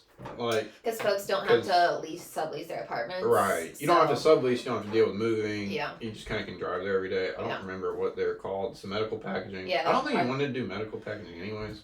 I was literally open to anything, and I think I went in with a view of like, oh, I want something local. Was like that was what I was wanting too. Yeah. But then almost like on the same bullet list, like on the same line was experience, like valuable experience. Yeah. And I didn't want to be just someone who was fetching coffee or like kind of working on I wanted to own projects. I wanted to own my work. Like on it. Yeah. Yeah, and so even though it was like right there, I was like, yeah, that one got bumped up. Was that like? How many people did you have when it came down to like the end? Like, were there a couple? Mean? Like, were you into like? I have 3 people that are like yeses. I had 2 that were my tops. Cause I'm trying to think back. Well, not you listed like you rank like 1 through 10, and then they rank you 1 through 10. Yeah. And so like you're kind of just. And then there's someone that like kind of matches, like in the background there too. So like I had gotten my top 2 offers, and one was in Atlanta, and then one was in Chicago, and. The ATL. Yeah, and I think it's even like. What was Atlanta? What was Atlanta bit? It was medical packaging. Oh. But they just presented. I thought it'd be like Coke or something. That'd be cool. No, this one was medical, but their presentation was like you get to be in the lab. It was like everything that I thought was interesting about medicine, but from like you can't destroy anything. Like you can be in the lab with the what is it called when they're like fake people? What is it? I don't remember. But like you could have like a whole OR set up that you get to like mess around and. I don't know what you're going for. I don't even know. Practice dummy? I don't know. It was just like a simulation lab that you would have like experience into. But then I talked to another fellow co-op there, and it was like, oh, I just made labels. And I was like, ugh. How much was it like? Did that come down to like, was it a Clemson person there? Yeah, they had previously worked. Oh, so you got to like talk to the 2 people that work there, and you're like, did you know them or like they? I knew one of them that was going into the Chicago one. Oh, okay. And you knew like an Atlanta one too? Yeah, I just looked at the list of the previous co-ops and like. Oh, so they show you, and that way you'd be like email. Yeah, you could call. Or like call, whatever. Whatever. Mm-hmm. Get in contact with them. Mm-hmm. That's kind of nice. Yeah, and like I did the same thing when people were looking at my company. Like I'll call them and like tell them about it, how my co-op was, and so forth. Brand rep. Yeah. Got a rep. Yeah. So then you got to go to your in Chicago was in Chicago. big time. That was terrifying. Yeah, big. Literally. Big move. I didn't stay in Chicago. I did not stay in Chicago. Okay. I moved in the winter. Tough time. It was gray every day, and you're working out of like a manufacturer. You get the seasonal depression. But, oh god, yeah, because I mean, you go into just like a warehouse almost, like bright lights. You're there all day, and then you leave. It's dark. And you come back and do the same thing, and I was like, oh, this is not it. Like at the time too, I had just left Clemson. I had all this free time to be outdoors and cycling and. Now you can't go. Family and friends, and then I moved to like basically the opposite. Didn't know anyone. Didn't have anything that I like to do. And then, like, also had to figure out how to maximize my experience at this job. And I was like, but you're also living by, like, yourself. And living by myself, literally alone. For the first time. Like, yeah. And, well, I guess, second. Pretty much first time. Yeah. Pretty much first time. And it's like, I mean, you don't have anyone you can just drive, like, an hour or two. Nope. That's a pretty different experience. It was very different. Yeah. That's kind of weird. At least you can say you've done that. I mean, like, I've never lived completely, like... somewhere else. Somewhere else or by myself, really. I've always had a roommate in some capacity. I don't even think I was living by myself. Honestly, by myself might have been more harmful, because then you just get stuck in your ways, because I had all this free time, like, at night, and then so I was so, like, stuck in my ways when I came back. Oh, yeah, you do everything that you want to, like how you want to lay it out, how you want to go back and there was nothing to do. All I would just have to do is, like, go to the grocery store and, like, clean my apartment. Like, I didn't have much. There was no outside activities. There was no, like, you don't have, like, a gym at your place? Yeah, we had a gym, and so, like, did you not go there, or you didn't go to, like... Yeah, I go there. You should join, like, a... club. Anytime, or, like, something. Yeah, but I mean, I was also, like, paying rent, so I was, like, trying to keep the expenses low. Those expenses do get to you. It was... I feel like it's helpful that I go join, like, a, I don't know, spin club, or, like, something. Like, and I did do that. Eventually, I did, like, go with a friend to, like, a spin class. That's pretty, like, weekly. later... Yeah, that was later. When I first moved there, I was like... You're there for 6 months? Yeah, 6 months. Yeah. And it was... You got, like, the worst 6 months. Well, alright. I got the summer, which was fun. The summer was fun. I got to go to, like, St. Patty's Day. That was pretty fun. That was really fun. And I almost wish I hadn't co-opted in Chicago, because I actually love the city. It's like a character. It's cool. But now I associate it so much with, like, my co-op and work that it has, like, this skewed perception. And I think the city is awesome. Like, there's great character. The building, the architecture is amazing. Like, everything they have so many, like, there's so many things to do with friends. You have to have the friends. Like, I wouldn't say it's a lot of... I didn't find a lot of solo things that I wanted to do by myself. Any place is, like, solo is pretty tough. Yeah. I mean, it's like, you know. Yeah. And you live so close to it that you're like, should I just pop down to the city? But then you're by yourself, so I'm like, I don't know. Like... Well, it's weird, too, like, not being raised in a city. It's like... Oh, so different. It's like, I really don't want to go to the city by myself. Like, yeah. You know, because, like, I don't know how that's supposed to operate. Like, you don't know the functions of it. No. And I mean, hindsight 2020, but it's like I should have just taken the train and put headphones in for the day and like walked around, like got coffee, got lunch, like, and just strolled, because it was a cool city, but I'd really only wait until people were there. So that was what's interesting is, like, I think what's I thought, like, Grace, who just moved there, she plans to, like, I don't know if she will or not, but she's planning to, like, bartend, like, on the side. That'd be a great And I think that's a pretty friends. fun way to, like, you meet, like, work friends, and then you actually meet people, like, in the city, you know, like, frequent fly. Like, even at, like, a low-key place, like, and their you maybe won't be making a ton. Yeah, exactly. Anywhere you go. But maybe you don't make, like, bank doing that, but, like, I feel like the social aspect of it will help you out, like, a good bit. Yeah. I mean, in your situation, I don't know if you could have bartended or not, because, like, I traveled a lot through work. That's the other thing. You were, like... I was flying off to New Orleans, I'd fly to Kansas, I'd fly to Texas, That's pretty close. Yeah. I mean, you gotta see, like, the whole... You gotta see the whole country pretty quickly. Yeah, I never flown alone. I remember showing up to my first flight, and I, like, had to, like, grab someone, because I was like, I only had my mom send me my ticket before. Like, I didn't know what to do. Like, how do I get on a plane? What am I supposed to do It just felt like, I mean, I know I'd done it, but it was also, like, by myself at, like, 4 a.m. in the airport. I was like, this is a Friday somebody help me. Like, where do I park? How do I get there? Like, I never thought through the logistics of it. And also just trying to think of, like, where I need to be, what meetings I had. So I was like, oh my God. Like, what happened overnight? It was just insane. Teams meeting on the plane.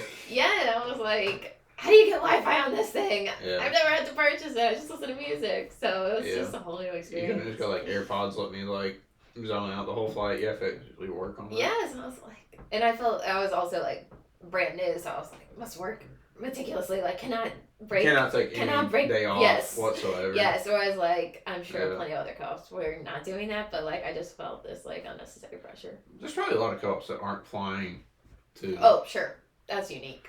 Yeah, I'd say that's very unique to your spot. How many states do you go to? Oh my God, we did Dallas area, New Orleans, Kansas City, Atlanta. I'd fly back to the southeast. Kansas City, Missouri, or Kansas? Both. Mm. Half the states probably? Not even. I didn't fly that. I'm trying to think. There was a few other places. I go to North Carolina, Tennessee. I think. I did some southeast travel. I don't think we really ventured outside of that. And then recently, like once I took on the full role, I obviously went to Seattle, and I go to Chicago. Now I go to Chicago, but Chicago. I feel like that's a fun trip. Is that not better now that it's like, all right, I just have to fly up there for like the week or whatever? Yeah, you're on. Like you're on 24 hours. It feels like you're just like meetings, dinners, like you just become this whole other purpose. Yeah. It's like it's like playing a role for a week. So it's a little weird. You come back and feel a little bit off. You're like, I don't know what I just did for the past week. So why did I say a line so many times this past week? And it's like... You ever get like one word stuck in your head and it's like every sentence, like you just like why am I saying KPI so much? I don't know. And it just feels like I need like almost a few hours to like readjust and be like, you're a normal person. Yeah. You live a normal life. Like you live in South Carolina, and like talk myself through it because then my brain like has a hard time switching back. Yeah, you play like, that's where you majorly switch those roles. Mm-hmm. I do have one professor gave a TED Talk. He's like, don't watch my TED Talk because he got stuck on like one word. And like he just kept repeating the word throughout the TED Talk. Which makes perfect sense. Like it's like that would happen to anyone. Like that happens to me in just normal conversations sometimes. It's like, oh yeah, you can have a conversation. It's like, why am I saying, like you get the third time saying it and you're like, I've said that 2 other times. Yes, it's like it sounded great the first time. I'm like, look at you using that word. And then I use it the entire conversation. And I was like, I hate rewatching myself. Yeah, rewatching yourself is rough. Yeah, it's brutal. Yeah, it's not a fun time. I'm not watching this. I don't watch it either. That's why we don't edit. That's number one reason. We just let it ride, whatever it is. I think that's why you don't watch it, because you don't edit it. Oh, yeah, exactly. We don't watch it or edit it. No. Mm-hmm. But I would recommend moving off. I think it's like good learning life experience. Takeaway there. Do you think it's one of the best or the better co-ops talking to like your classmates? It depends on what you want. Like, it's all like, what do you want from it? I mean, I think I got lucky, full out lucky, where it's like where it just like worked out for everything. Yeah, I mean, my job, like, well, part of that was probably like your drive to actually be like, oh, I need to get stuff. Yeah, like I gave my final presentation in the headquarters boardroom in front of like all the top leadership, and I was like, I'm looking for a job, and I was like, I need a job, and left it there, and so slowly worked out, and like obviously they let me work remote, so that's a big thing. Yeah, but I did my time, and I think you wouldn't. I think you wouldn't get that offer unless you did your time. Yeah, I think it's like because people will be like, oh, like da da da, and I'm like, I picked up my life for 6 months, which doesn't seem long, but like it felt kind of long when you were there. That's kind of my feeling. I don't have the full experience yet, but like I think putting your time in like in the office. Yes. Of, like being showing up and being there. Yeah. Even though like your meetings are online and like, I could take this from anywhere, wherever I want to. But I think it says something underlying about like actually showing up and being like, I'm here every day, or whenever, like, as much as I'm supposed to be. Yeah. During the work week, I'm here. Yeah. I think that says a lot. I think that's on underline. I don't think it's like, I don't want to know how much to weigh it, but that's part of it. Yeah. Yeah. It's not explicitly written out, but No, it's not explicit. I think if like when you're early in your career, if you have opportunities to go the extra mile, it's like, and I think you just say yes. And say yes to everything. They're like, do you want to fly here? Do you want to present here? You're like, yes. Sure. Yes, I do. I mean, my gut is telling me please don't, but like I'm saying verbally yes. We absolutely do not want to get on that flight and go talk in front of those nothing people. about me wants to. You do. But yes, I will so be there. So it's like doing things like that, and then I mean, and I could even do better at that. Well, I think you do that for a while. I think that's just kind of like part of it. Yeah. Of like, I guess I'm doing this, you know. Yes. I can't really say like you get like comfortable in it. You get less nervous, I think, but you don't get like comfortable. No, it's never like, oh wow. And once you get, it's always like for me at least, it just goes like, another level. Maybe like 10 years later, it'll be like, oh, this is nothing. Yeah. But like. And in most jobs now, they like your day to day is so different. So it's like once you get once you've even done something and we're like, oh, okay, I did that well, they push it up a level. And so then you're at the same spot again of like. Here's another 100 people. Yeah, you're like, okay, well, you did this, why don't you do this? So it's like, then you're nervous again. You're like, why don't you do this customer now? I'm like, oh, I really don't want to say the wrong thing to a customer. Like. Yeah. So I think they just like the bar keeps. I feel like that would almost be worse from like presenting at like an expo to like, all right, one-on-one with. You know, board number Y, and let me tell you about your packaging. Yeah.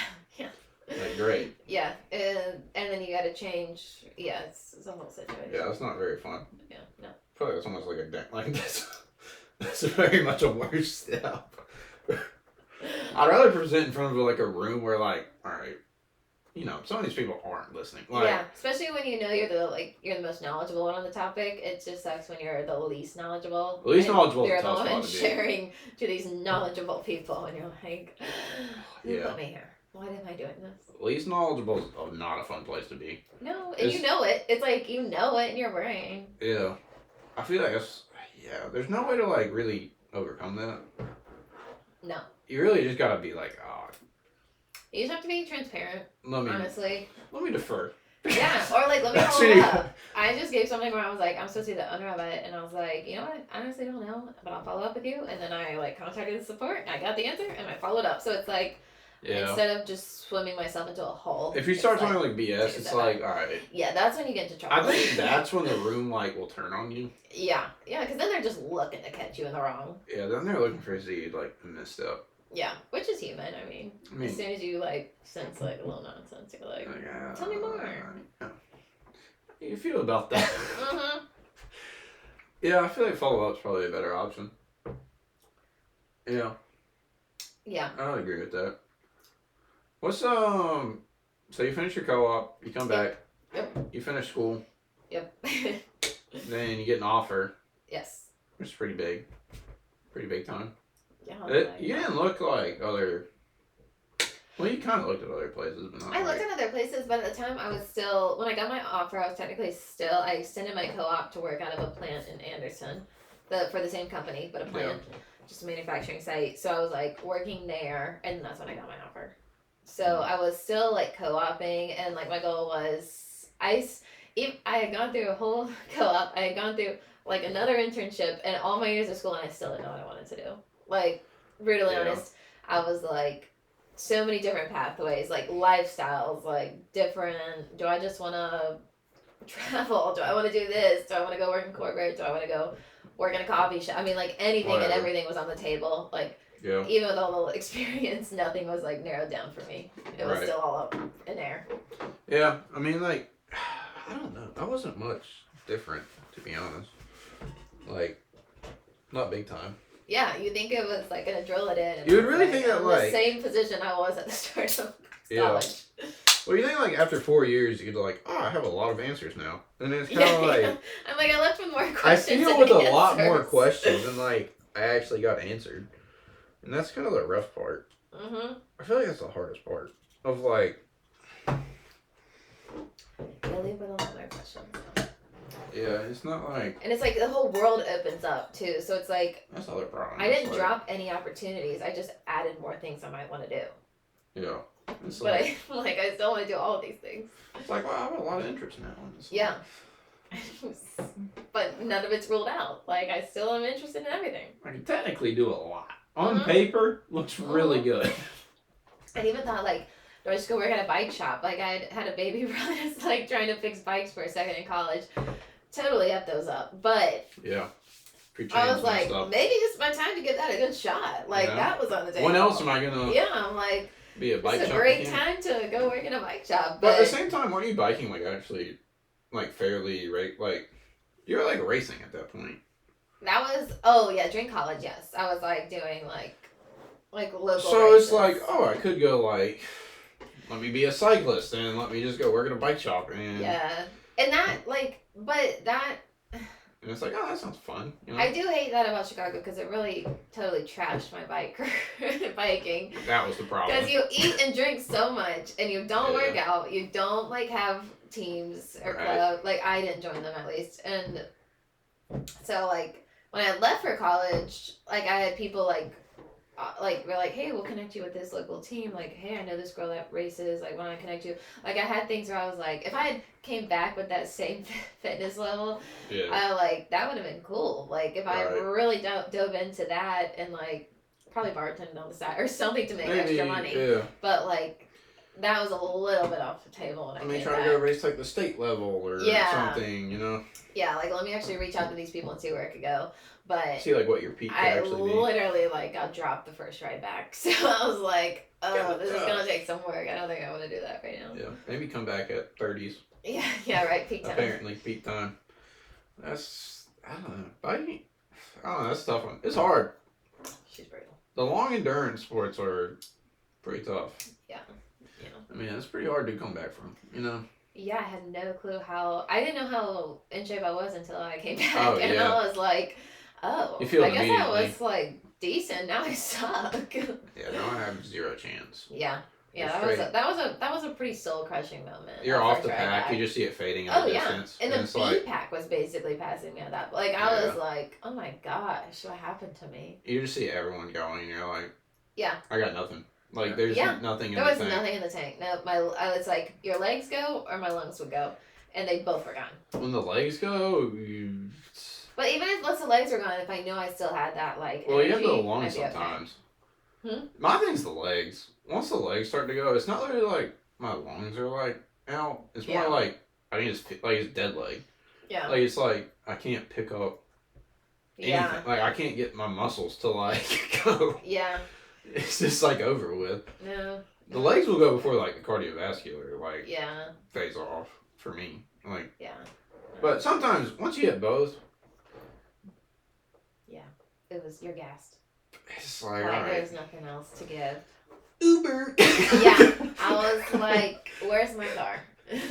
How far am I from my car? Do I have to actually bike back to I was like, and how am I gonna get back? I'm in the middle of nowhere. That is the worst part. Yeah, on the like. And your spirit is crushed. My spirit was tanked. I was like, even if I make it by like just literally walk my bike, like. If I walk back to the car, I'm not even gonna be satisfied that I'm back at the car because I feel so bad about myself. I feel like I'm a mega loser. Yes, I'm like, ugh, like I don't want to embarrass myself. So yeah, circling back, it was like, every opportunity was on the table. Yeah. I wanted to do anything. Yeah. I'd say it worked out. It worked out. And it's like, I know it's not like my end spot, and I don't even know where I'm going next. Well, I'd say it's a good spot. It's a good spot. I mean, it's a very good spot. You're at a company where you get to, I think do some of the things you enjoy. Oh, yeah. I mean, what's your, like, day-to-day? Oh, my God. Because you have, like, I mean, you're, like, kind of crazy. 40 hours a week-ish. Around 40 hours, I would say, most weeks. I would say, I feel like every job, you have some weeks that are like... Sure, there's some weeks I'm like crunching 50. Yeah, but it's not like, you're not doing like, I don't know, banking where it's like, no. Alright, I'm working 120 hours this week. No. And I mean, if you want that, I could find that. Like, I just have tried to slowly find like some balance. A balance in your life. And it's like, you also have to respect that there's going to be periods like, for me, like trade shows with marketing. It's like that, they're going to, like you're gonna be giving extra, so it's like if you're not demanded that, you're gonna have to schedule time for yourself or your hobbies or your family or like whatever. So it's like that's where I've gotten a little better now. Does that come just from time? Yeah, time and also just like mental strain. You're like, On some of those days, you can tell your brain is just like giving out. 3 o'clock looks. Yeah, and when 3 o'clock is just like itching by, and you're like, I still have stuff to do, but I'm so dead. Like I just want to sleep. Like that's when you know. Yes, I'm like, oh my gosh, just say 5 o'clock and have all this stuff done. Yeah. But it's what was the question? I forgot. Just your day to day. Oh, day to day. Yeah. Gosh, it can range from like I have my true responsibilities. On more on the marketing side is probably where I hold like my sole responsibilities. Like I'm the owner, so like any project, like project management is a big one. So do you get to talk to the interns now? Yeah, I'll work with the interns. Like I had a project with them where they were doing more of like the update. Like I needed a calculator updated, so they were doing the researching, and then I was approving, and then like working with IT to get like the updates in whatever software. So like that. But then more of like my project management can be something like, I'm not even sure, like trade shows, like making sure. That's pretty much on you. That's just me. And of course, like well, you're not presenting. Like, are you presenting at trade shows now? Or are you more like making a PowerPoint and sending it to like? I'll work with like sales team and being like, here you go. Our sustainability lead, she'll like present there, and so I'll work with her to like craft the PowerPoint. But it's a lot of like. I mean, I would say it's more collaborative than like most companies. Like you get a chance to really put in your insight and give feedback and be like, hey, like I think that's not gonna resonate. Like let's change it here. Is that correct? Like, so like. How are we feeling? It's more of a collaborative piece, but it goes beyond like making sure people have their hotel bookings. Like that's not even, we don't even worry about that. It's like that's on their own responsibilities. Because a lot of marketing people will be more like, are your hotels booked? And it's like, no, that's not really what I do. It's more.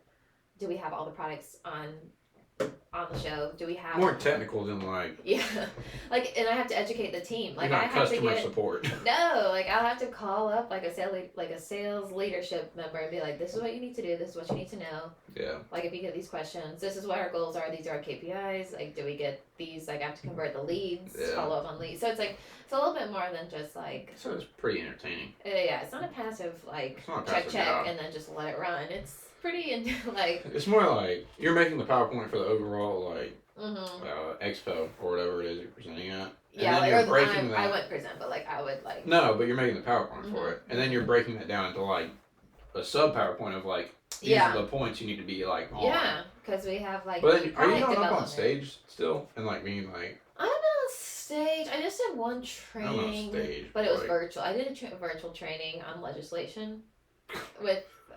That's fun.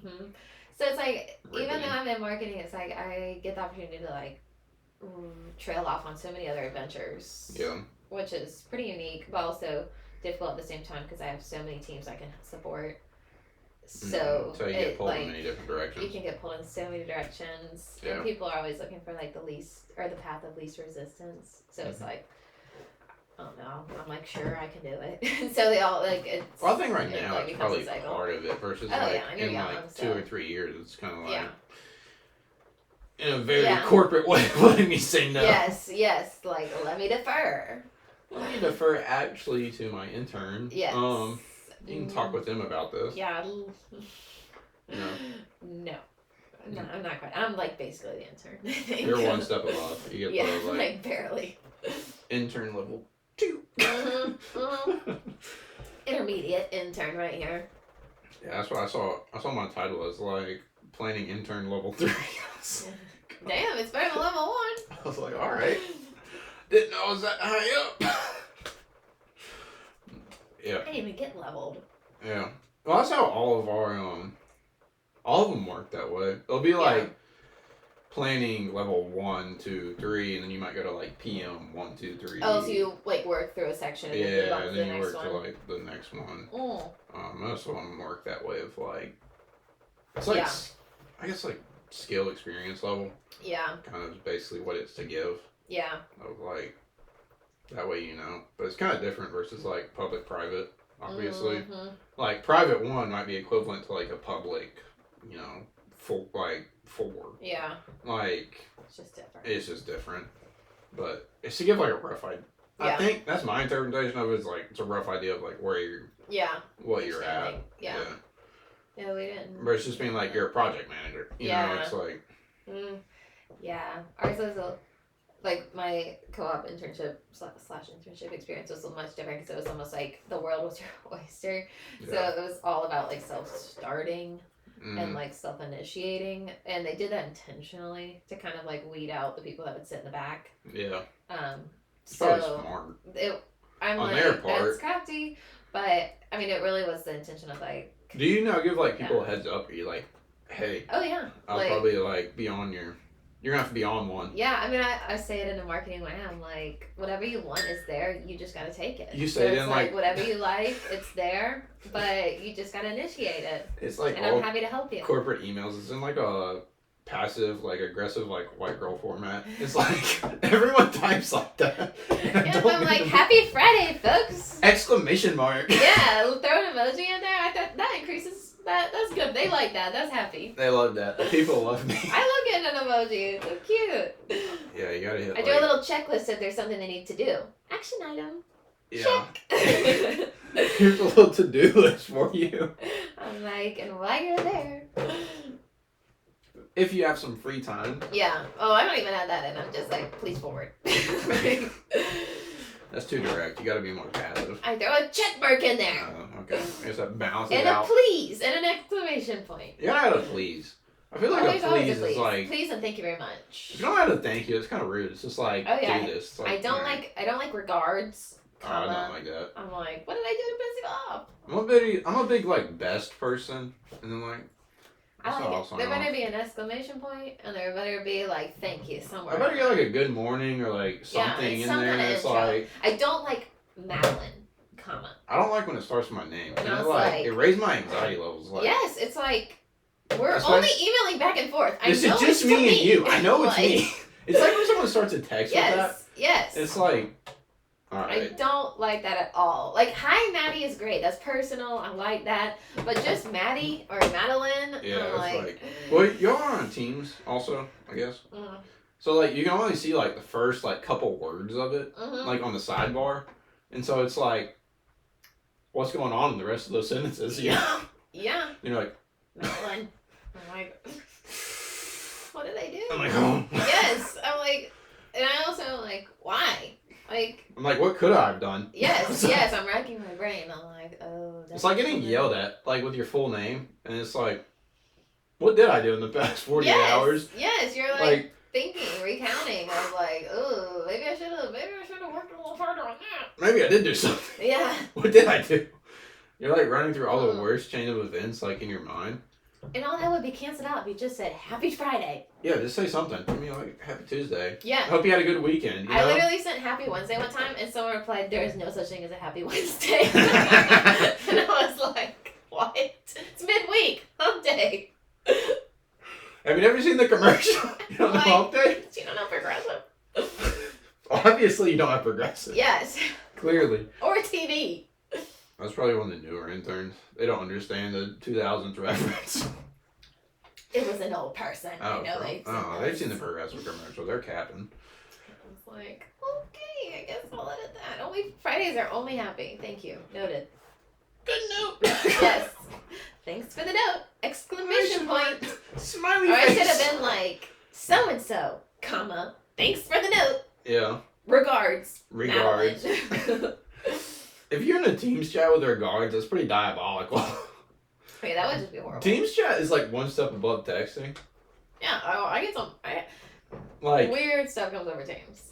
Oh, never mind. Teams is like, all right.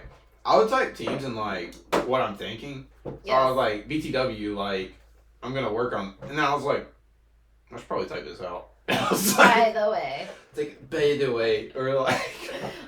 I use you in there. I can do anything. I was like, should I put a you? And I was like, you know, it's like me and you both know what this means. We both. I think Teams is dangerous, and I'm skeptical of Teams. I'm kind of anti-Teams. I'm like. I got a voice. But I don't like Teams. Outlook. I don't like Outlook at all. Oh, okay. See, that's formal. Just send it over. Outlook's like I gotta write this in like I'm writing a letter to someone. ChatGPT. I'm like. Why do you? My emails are like. They're like, you can write a really strong email. I was like, ooh. I certainly can. You know, it's that's all my technical writing I took. Yes, thank you. The technical writing. Golly. Yeah. If only I knew about that during technical writing. Yeah. But I also I had this weird situation where like I got a voicemail over Teams and it was something I definitely was not supposed to hear. Butt dial? Yes. I That's got butt hilarious. dial on Teams. I think it was a 6-minute message. And they'll never know. And I was like, do I tell them? Like, nah, hey? you don't ever respond to that. But it was like, I was like, oh Happy Saturday to you! Yeah, oh no, it was not Happy Saturday. It was like Drunk Tuesday. And I was like, oh my god, why is this in my inbox? I don't know what to do with it. Yeah, it's pretty rough. Sometimes I get things over Teams and I'm like, what do you want me to do? and I was like, It's up to me. I mean, alright.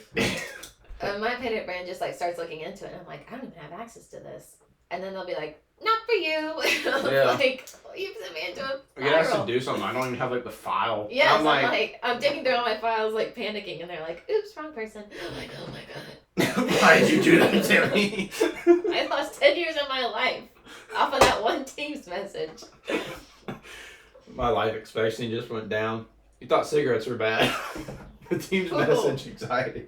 Yeah, Takes that you shit out. is way stronger. That'll take you down so fast. That puts you down to humble level really quickly. Yeah.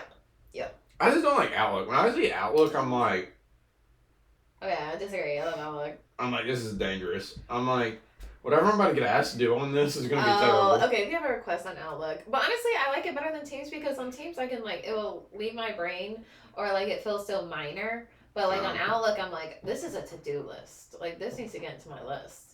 See, I keep like a pen and paper with, or like a sticky note. Yeah, I mean we have That's what I do. I just like write down all the things, which is for Yeah. me like I get my to-do list of like whatever I'm doing. Mm. But then it's kind of like when I see Outlook pop up, and like, because normally most of my stuff comes You're from like, like. well, Teams. this is just thrown out the window. I guess I gotta take another care of my Outlook. I'm like, I'll just crumble up my Outlook. paper and throw it away. I'm like, this is serious business now. We're talking big leagues. Yes. I'm like, well, I'm like, that's gonna whoa. be pushed to Monday. Thank ya. Yeah, that's what happened. Dude, Friday I was like. Yeah, I guess I ain't rolling I out was- that. We're not rolling or out. whatever. I'm not having an early Friday today. Mm-mm. I was like, we're locking in today. Yeah, I was like, I think I might need to push that dinner back. I was like, not making that reservation. Hell no. Guess we're not gonna play the par 3 today. No. It's like, Okay, I can see. Teams, I'm just like, give me the informal, like, this is what you want done. Cool. See, I also don't mind like a Teams call. It's like, explain this to me while like I'm looking at your screen so I know what you're actually I talking talk about. Teams all the time. Otherwise, it's like, all right, you told me what you're looking for, but Yeah. I have no idea where any I of am this a is. Teams caller. I always start off with like, sorry, I'm just a caller. I don't really like text messages. I'm not gonna text you this. So, and then they're like, Why would you do this to me? I'm like, well, if you got a minute, if you don't mind just walking me through this insane message you sent over Outlook. This 45 paragraph message you sent me With no direction. with no context. Like, walk me through this. My other worst part is like I don't know how your files work, but my files are like, all right, you got to file number 1, and it's like, all right, here's 25 options, and it's like, and then you got to file another 25 options, Yeah. and you're like, it could be one of these, and then you keep looking down the chain, and you got to go through like, I don't know, 100 files until you finally find like, Oh. maybe that's what like they a were lot. talking about, you know, Yeah. like, And then they follow up with, oh, sorry, here's the file, the right file. and you're just And you're like, I just spent 25 minutes This is looking through all and of this. and I'm like, I don't want to ask for the file because then I feel like an idiot. It's like, I should know where this file is, Yes. shouldn't I? Yes. Yeah, so Or that like, oh, sorry, you didn't have access to the right one. And I'm like, no problem. was my other one. I have like my one file that I like, or my one like, I don't know, file. It has like all the stuff that I pretty much do. Yeah. And then it was like this different file that I never used, and I was like, I don't know what any of these words mean. I was like, this isn't what Who I wrote did. this? Who came up with this? Who ordered this? Ridiculous. Sometimes it's not in like alphabetical order, and I'm like, that just gets my like OCD like to another Yeah. level. You can sort that. No, there's stuff like when you go on like, we have like this giant Excel file, Oh, I don't work it. and it's like, Just send it back to them and be like, I'll need this in alphabetical order, thank you. Oh, yeah, no problem. I'm sure that would go well. You're like, who numbered it? You're like, what? Me! My bad. Yeah. No problem, I love this system. This is the best format I've ever seen. Yeah, there's certain things that you're just not ready for when you come into the corporate world, I guess. I don't really teach you those in school of like... Yeah, she'll smack you in the face. Yeah, it's like... I thought I was a good technical writer. I got some learning curves. Yeah, it's got some learning. I thought I knew how to use Excel, but... Oh, God.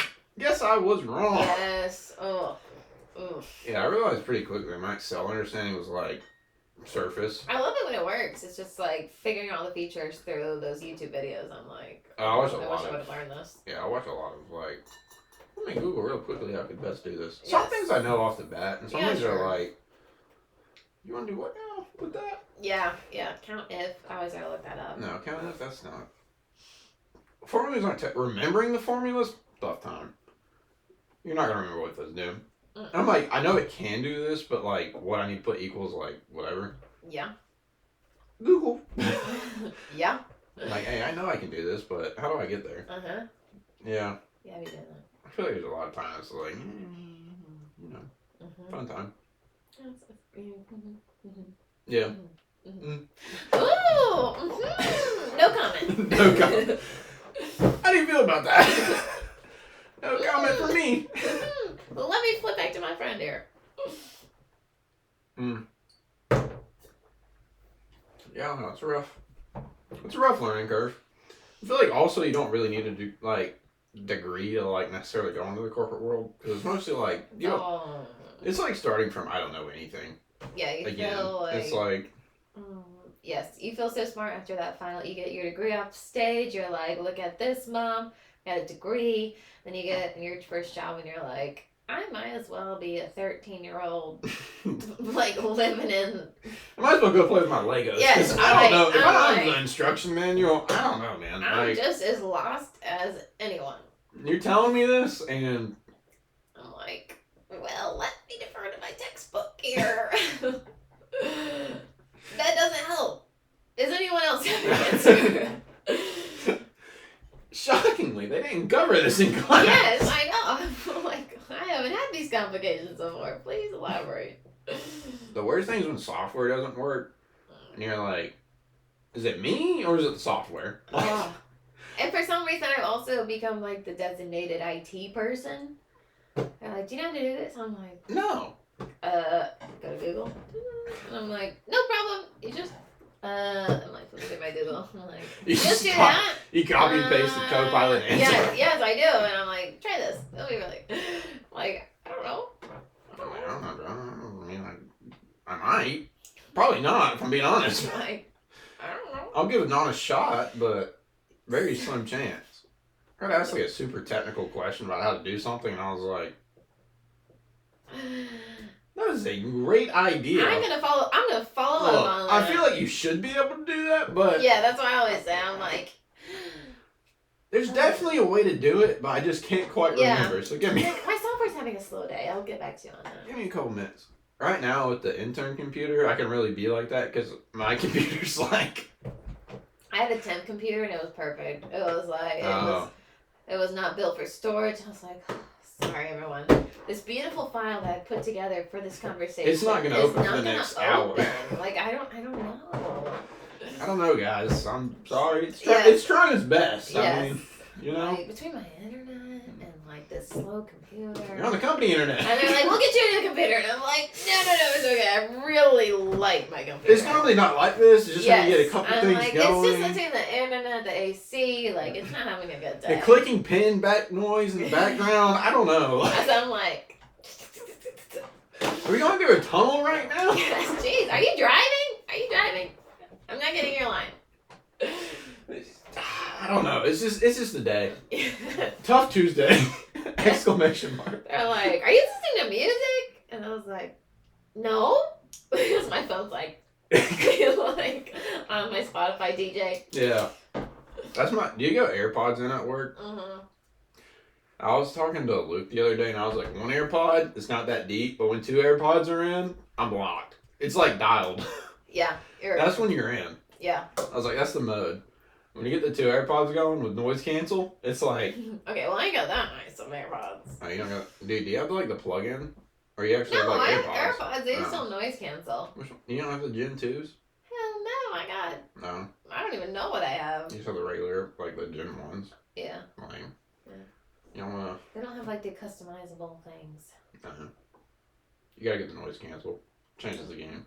Air conditioning units. No, because I use that as an excuse for why people can't hear me. So I think I'm gonna roll in my Gen 1. Like, oh my God, it's my AirPods again. You should get like the gas station like wired. I have that too. I don't know. My gosh, I think my cat was biting through this cord. I hear you. Can you not hear me? Yeah, so I have them on mute. What? Just gaslight the team's meeting. Like, I don't know, man. Chill. Yeah. It's tough time. Different world. Yeah, new world. Different, new world. Good stuff. I think another weird thing is like, you don't call everyone like Mr. Yeah. Or like Miss. I had that conversation with someone else. They're like, wait, what? And I was like, no, you don't do that. I find that kind of odd. I always thought that would be like a... Everyone above you is like... Yeah. I don't know. I don't know why that is, to be honest. It's different for me, too, because, like, everyone is not from the South, so there's no ma'am, there's no sir. See, I still call everyone, like, ma'am or sir. Yeah, we don't do that. No. That's not a thing. Not a thing. Like, you would be like, mm-mm. Yeah. Like, if I'm trying... Yeah, no, we don't do that. Which is so weird, because it's like... It's but that was just like a... I don't know. I feel like it's what I very did. common. Yeah. Yeah, I think that's one's... I don't know. I don't see it. There's none of that. I understand going by, like... You know, Keith, or whatever. I don't know. Whatever. Yeah. It's like... Makes it real easy to write an email versus like being like, hello, Mr. Yeah, you don't sound that much like a fool. Yeah, you don't. That sounds so dorky. It's gonna be like, Dylan a Keith. Yeah, Keith, how you doing? You know? Yeah. And it's like, alright. Makes Yeah, it feel a little more than like, yeah. I don't know. I find it weird though to not call. No, it's odd. Well, I guess most of, I'm talking to people in like South Carolina mostly. Yeah. I'm not talking to like. Yeah. But like it gives this So like it's not false like, pretension that like we're on the same level when it's like obviously like Yeah. I'm referring to you. Like I do what you want to do. Yeah, whatever you Like- tell me is kind of what I'm gonna Like do here. we're not in a partnership here. Like Yeah. There's levels to this, yeah. you might say. Yeah. Yeah. I'm like, just because I call you by your first name, Yeah. I'm still doing what you want. Like I'm so over to you. Whatever you say goes, boss. Yes. Yeah, like at the end of the day, like I'm gonna call you boss man. yeah. If you don't like Mister, I'll call you boss man. Boss man, what do you got in mind for the day? That's what you say goes. Yeah. But That's I'll what sum that all up and keep. Yeah. Weird stuff. Yeah. Weird world. What's your next question? I don't know. Okay. You got anything? Otherwise, we can wrap it up. Are you deferring? Yeah, I'm deferring. Let me defer to my co-pilot, Maddi. I barely made it as an attendee, let alone the host. Like, Surprise, low budget and kind of goes hosting. yeah. Talk to me about my pay cut if I become the host. With the no budget industry we have here. I'm gonna go either way. Jeez. Yeah, Maybe this not is like. anything, Do you have well. any questions? If you have any questions, no questions will. Who's your All next, good here. Who's your next interviewee? Next interview. It should be Tommy, I think. With Marine. Huh? Navy? Navy. Yeah, Navy. I think I'm gonna talk to him about kind of the same idea. I like to start. I'll break down my whole concept after getting hired off the street. Enlighten me. Let me enlighten you after. Yeah, throw it on there. When you get hired off the street, you gotta Break it down for the viewers out there. Let me get to the 5 people. Hey, Mom. This is for you. My thought always is to start from like what got interested in whatever I'm about to talk to them about. Okay. So like wherever, kind of trail back from like, because that's all this is what I'm most curious about, you know? So what was your most curious about me? I want to talk to you about ballet and then packaging, kind of. I didn't even well, let me tie those together for you. Oh, okay, yeah, we can kind of go into it, yeah. Okay. We can get into it. If that was the goal, let's achieve the goal. Yeah. My other thing would be like, let me break down my full answer first, and then we can go back to you. Okay. Now that I got asked a question. Now I actually got one. Do you not just want to do it? Back to you. I got nothing. Anyone in the audience? My thought is trace back to whatever I'm interested in. Sure. What kind of got them to go down that path. Yeah. And then kind of where that path is taking them. Okay. So I think most people I'm going to talk to are going to be fairly like early career. Yeah. So like Case. Yeah, that's youth, yeah. Interested in why like he got into basketball. Sure. What kind of made him go whatever route he did. Yeah. How he plans to go into coaching, and then kind of future. Mm-hmm. We'll probably talk to him again like in a year or like 6-9 months, whatever it is. Whenever he's on his first season. Follow up. Well, like to talk about like, all right, how do you see coaching now that you've actually like had the experience of being like a GA versus like a player coach, kind of like a player coach in this last year. Tommy, I'm curious to talk about like, I mean, Naval Academy is like its own. I mean, that'd be very. That's just interesting as heck. That's interesting to kind of all that. I find that kind of interesting. Kind of what made him go to that path, you know? Yeah, that's a behind the scenes look too. That's I think, I just think that'd be a cool thing to talk about. Yeah. I'll tell you normally that's the structure, but then I think it's like whatever rabbit hole, I guess, like you hit along the way, you just kind of go.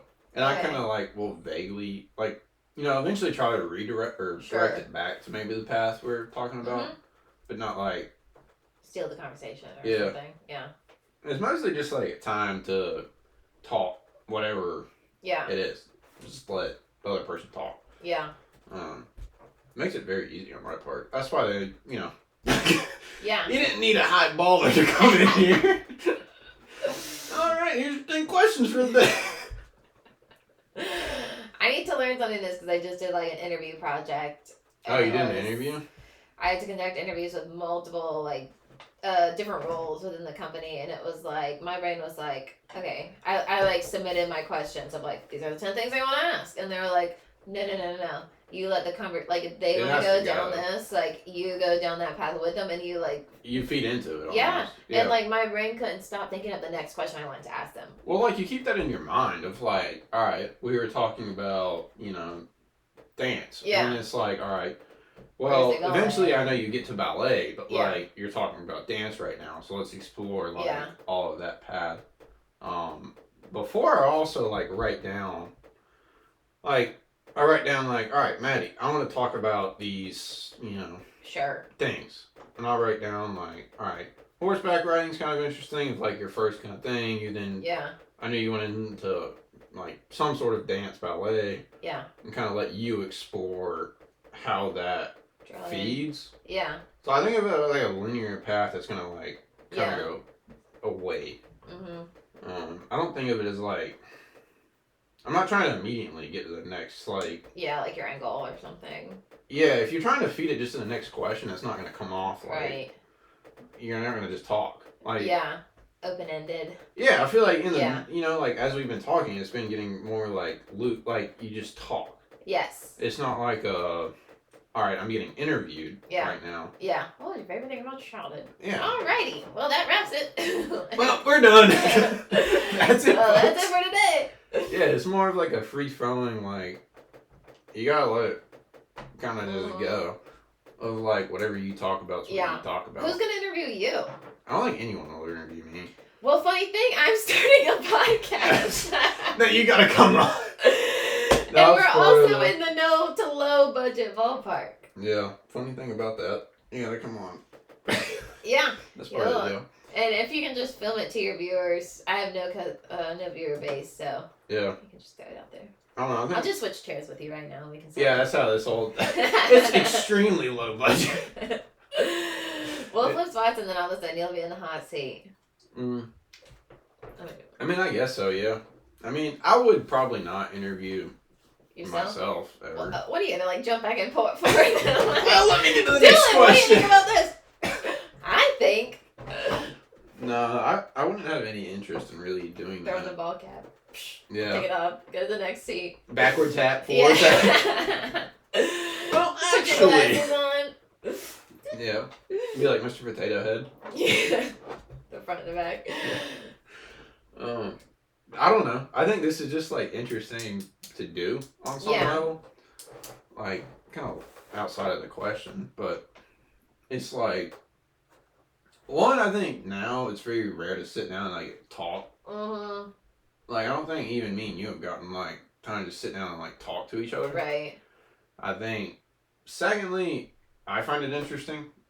Like, I'm not gonna have someone like. This is all for your own interests. Like, I'm the audience, to be honest. Like, it's not like I ain't got viewers. Like, I'm not doing this for anyone, clearly. Like, you know, the only reason like it's on YouTube is because like it takes up so many gigabytes to store on your computer. Like, there's zero like. It all comes back to the budget. The budget is the main constraint. If there was no budget, like, you know, I think a third kind of blends in, but like, I think for guys it's very like, you don't often talk like about like your life. Yeah. You're in your moment, like. Yeah, like you don't really talk about it, so I think it gives it like, I think it's kind of, you know, practical of like, it's just probably not, you're not ever gonna talk about it any other way. Yeah, unless you literally formally set it up. Yeah. So I think it gives like a formality to like an informal conversation. Yeah. Of like, I'm not rigidly like I don't have there's no paper in front of me asking you these stressing questions. me out. Why are there no cards? Yeah, I don't have like a cue card over here. Like, where's mine? Budget. Main constraint there. Okay, why did I even ask? If we could, we would totally put it in there. And let's plug in our sponsor. And you know what got me started in my ballet career? What does that say? Bigger font. Get it closer. Bring it in. Yeah. Yeah, I mean, it's just like, I don't know. It's not. I don't know. It's interesting.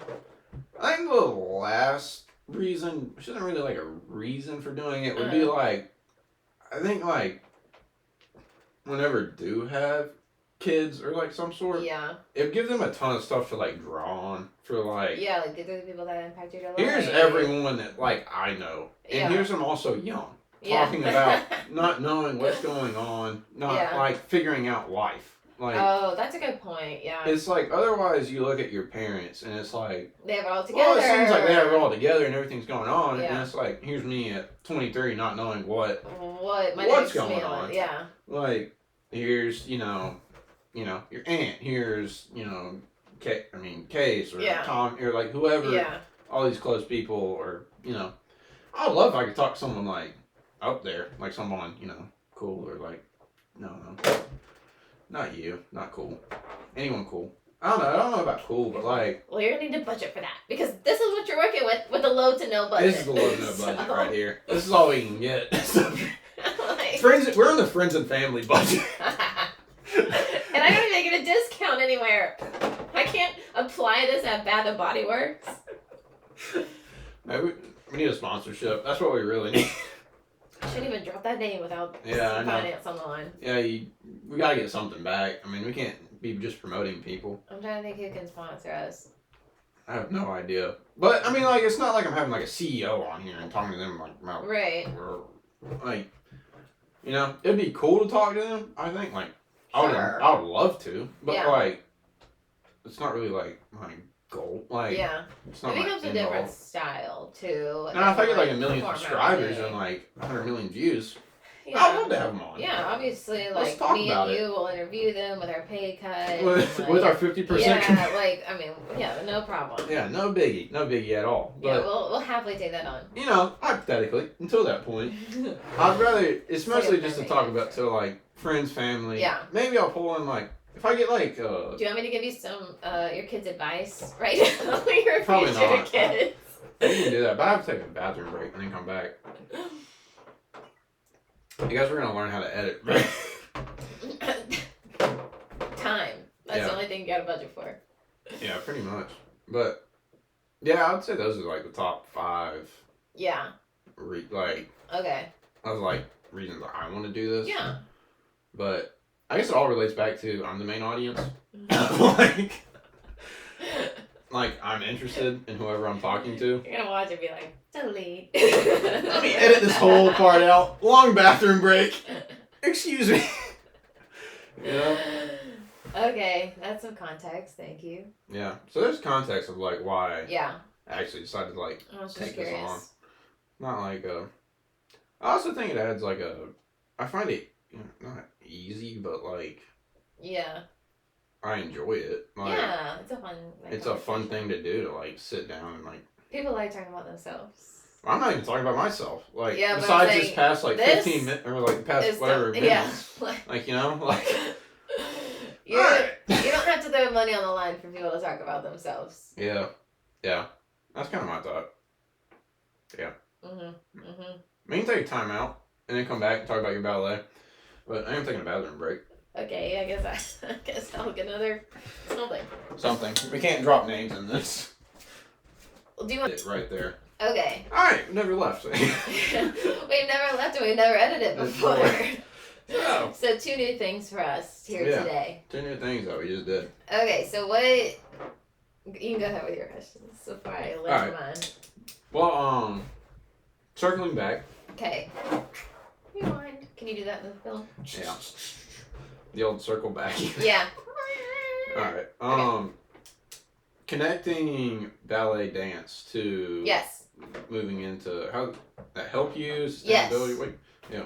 Okay, that's the only out of all the ventures I've had in my hobbies way. Whatever you want to call them. Yes, ballet was the one that like directly transitioned to my like entering corporate because as I've said, I have 50-50 brain. So 50 of it is like totally hippie, like literally could live in a tent, like da-da-da. The other one is like so type A, and they are at war every day. All the time? Yeah, it's a great life. I'm just kidding. But they're like completely different. But from ballet, what I could take into my job is like going back to like when I was saying how I could like do that role, and it would be like one night you have this one shot to make it. It's like that is the one piece that like I've taken into this, where I've extended it where it's like if I'm in Chicago for a week and I'm got to be on 24/7, like my brain can go back to that and be like, you got this. Like you have 3 days to present, make it. And like, I remember like I had a horrible time when performances would wrap. It'd be right around Christmas. So I'd be off of school and I would have literally the most anxiety of my life of not knowing what to do with myself, because you would come from this like high pressure, high stress environment and then have nothing. Well, it's also like... And it would make me, like, I would, like, actually have, like, crazy, like, anxiety attacks from that moment. Yeah. And you would think you'd have them during the event, but it was, like... No, it's after. The come down was horrible. Yeah, I feel you on that. I feel like when you're done with that last night... Yeah. You just kind of sit there. You're, like, on a high, and also, like, also not living. Like, you feel like you're not in your body. And then the next day is when it hits. And it's, like... Now that I've gone through that, like, I can bring that to my job, because for most, like, I'm sure not everyone lives like this. Some people, like, that's their life. And, like, that's how they live. Like, they live on that high... Well, I feel like either you keep going and you don't ever think about it. Yeah. And you just, like... Which, to me, doesn't work, because then I don't, like, give into the other side of my brain. Yeah. And, like, that is still a piece of me. So it's, like, taking that moment... And being like, when I get back from those things, or like back from somewhere where you're high stress, high environment, high performance, like it's still a challenge for me, even at like almost 25. It's like I'm still navigating like how to do it, but at least I have that experience to draw back on and know that like good things are coming, and like finding that balance. I think the balance will at least like you can get through it. Yeah. I feel like that's important. Yeah. I think those are like the most comparable things from that like time. Would you agree that, like, sports, I think, are the most helpful for that? Of, like, being able to draw into, like, something extremely tough. Yeah. At a time of, like, okay, maybe this isn't a physical endeavor, but I know I can go through, like, a hard time and get through the other side. Yeah. That's kind of my thought. It's hard. Like, it's so hard. And it's... Well, especially like ballet being criticized, every single like movement, every single jab. You have like, I mean, and it takes a toll. I mean, it took a toll on me for sure. Like I didn't leave without scars from that. No, it's not physical. It's not solely physical. It's a mental thing as well. Yeah. Mentally, you're getting beaten down. Just maybe not. Maybe as bad. Maybe a little bit less or whatever. Yeah. Oh yeah. But you're getting beat down both physically and mentally. Yes. I was like, wow. Yeah. I got to be on, and it's tough.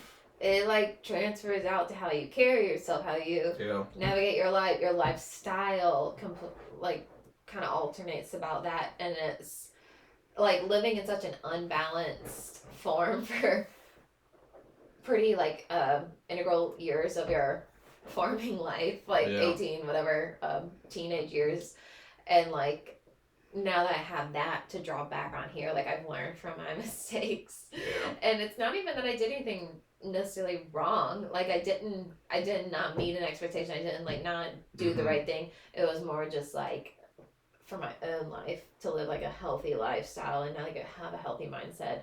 Like those are the things I can draw back and learn from my experiences with ballet and my career, because it's you're playing a role sometimes. You're being someone that you don't think you are. And it's weird. It is weird, and I would never have thought. Once I finished that, I would have never thought I would have to apply that again. And then I got into the real world, and it's like you're playing that role. Lock in sometimes. Yes, and it's like I truly think that the people that can balance things like that are the ones that can cut it off. Like be like, I'm going home to my family, and I'm gonna be a normal person, or I'm going home to my life, and I'm going to be that normal person. And it's like the people that can master that. I'm still learning, but... Do you find it kind of easier when you go on, trips and you're away, and it's like, all right, I don't have to immediately, Yes. Because that's kind of my thought. It's easier. It's easier and harder, I think it's easier when you're away. Thing. Yeah. Of, I don't have to worry about anything else. Yeah. I can go home or go to the hotel room or whatever and just, check out. Yeah. I don't have to mentally turn it on again. Yeah. Until, either I'm done or tomorrow or whatever it is. I'm a little bit different because it's I won't turn it off until I'm home. It's you'll have dinners, you'll have meet and greets, you'll have cocktail hour, you'll have whatever, and those dinners are not what do you like to do? It's tell me about the projects you're still talking about you're work. Still on it. So it's once I get back, it's almost complete, it's a huge check through. You're done, and then once I can get through, for me now it's I need a few hours versus a few days when I was young with ballet. But it's I need a few hours to get reprocess and fix my mind to get back into how I usually live. Yeah. I mean, that makes sense though. I mean, it's not it's our version of a game, playoff game. It's it's so weird. That's the normal person, the average Joe. Yes. It's you go to a big conference, you go talk in front of your boss, you go to the conference room, whatever, fill in the blank. Yes, and you're being someone you're usually not. That's your playoff game of I got to perform. I have to build up, I have to do it, be on it. I think that's different. It's not you don't really think about that. No. Until you do it. Yes. It's very much okay, And the secondary piece of ballet, transferring is the eloquency of you're doing something that's painful and hard, but you're smiling through it because it's not comfortable. No. Yeah, I'm not I'm not running a 6-minute mile or do anything like that, but it's it is not comfortable. Putting on those shoes, pulling your leg up to your, nothing is comfortable about it, but you're smiling because you want the audience to be captivated by how much you're enjoying it and how much you're into the scene, and you gotta plug it out a little bit. It is complete, and you are not having a good time. You are nervous, you're anxious, and it's not comfortable. But you're pulling them in to make sure that they're comfortable and that they're there. And that's one of the strengths that I've been able to pull into, where it's you're stressed, you're uncomfortable, but you're not gonna let that show.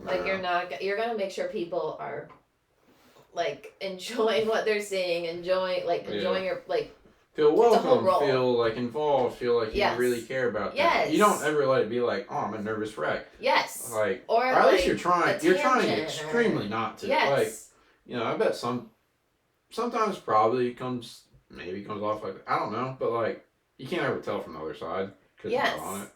Yeah, but you never know how they're actually You never know how they're, feeling when you're like putting on the show per se. Mm-hmm. It's not, show's a bad word for it, I feel like, because it's not like a, but I don't know a better, I don't know a fill-in word. You're putting on the personality of, I need to, and to like comprehend it, you kind of have to think of it as like a show, or like kind of like a like, I don't know. That's how it goes in my mind of like, I'm doing a performance right now. Yes. Of like, I'm talking about whatever I'm talking about to this audience, and like, I'm going to try to do the best. I'm going to try to hit it perfectly. Yeah.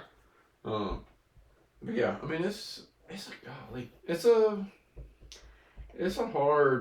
hard thing to, hard thing to not let it like reap the replications or whatever the word is, like, onto your life, because you don't need to play you don't need to play that role in every situation. Like, you need to be human in a lot of situations, but it like messes with your brain, because in that moment you're trying to be human while you're also trying to perform and do all these things. So then it's like, where is the cutoff? Like, where's the, and that's like, thank God I had ballet there, because it's like, I think I learned a little bit about that, like, this is what I'll take, and this is what I need to leave. Yeah. I think it's important to have some sort of, you need some sport or hobby, I guess. Yeah. Some kind of hobby that, like, that puts you in a pressure situation. Yeah. Of like, alright, I have to go, make a shot in front of, 1,000 people. And it's like, wow, that's a lot of people around me. Yeah. And like, if I screw up the play, I'm going to be the focus of the whole, court. Or, it's very different. I mean, some people definitely deal with it less. Yeah, and some people truly, like, don't even have to think about finding the balance, because it's not even, like, a concern for them. But for me, it is. Like, and that's just how my brain works. I think as a perfectionist, kind of, like, coming out highly, of, like, I can think of, like, all right, you missed these 2 words, like, in your, like... Yes. Like, I had a moment where I forgot my next point, and I was like, oh, I had 3 points, and I listed up 2, and I'm like, well, that 3rd point, I don't remember it. And it was like, holy shit, like, what do I do? Yeah, I mean, you're sitting there, and you're just, like, scrambling. Yes. And you're like, wow. Your brain is turning into, like, all the thoughts that they're thinking, which they're probably not even thinking, but, like, that's what I'm thinking.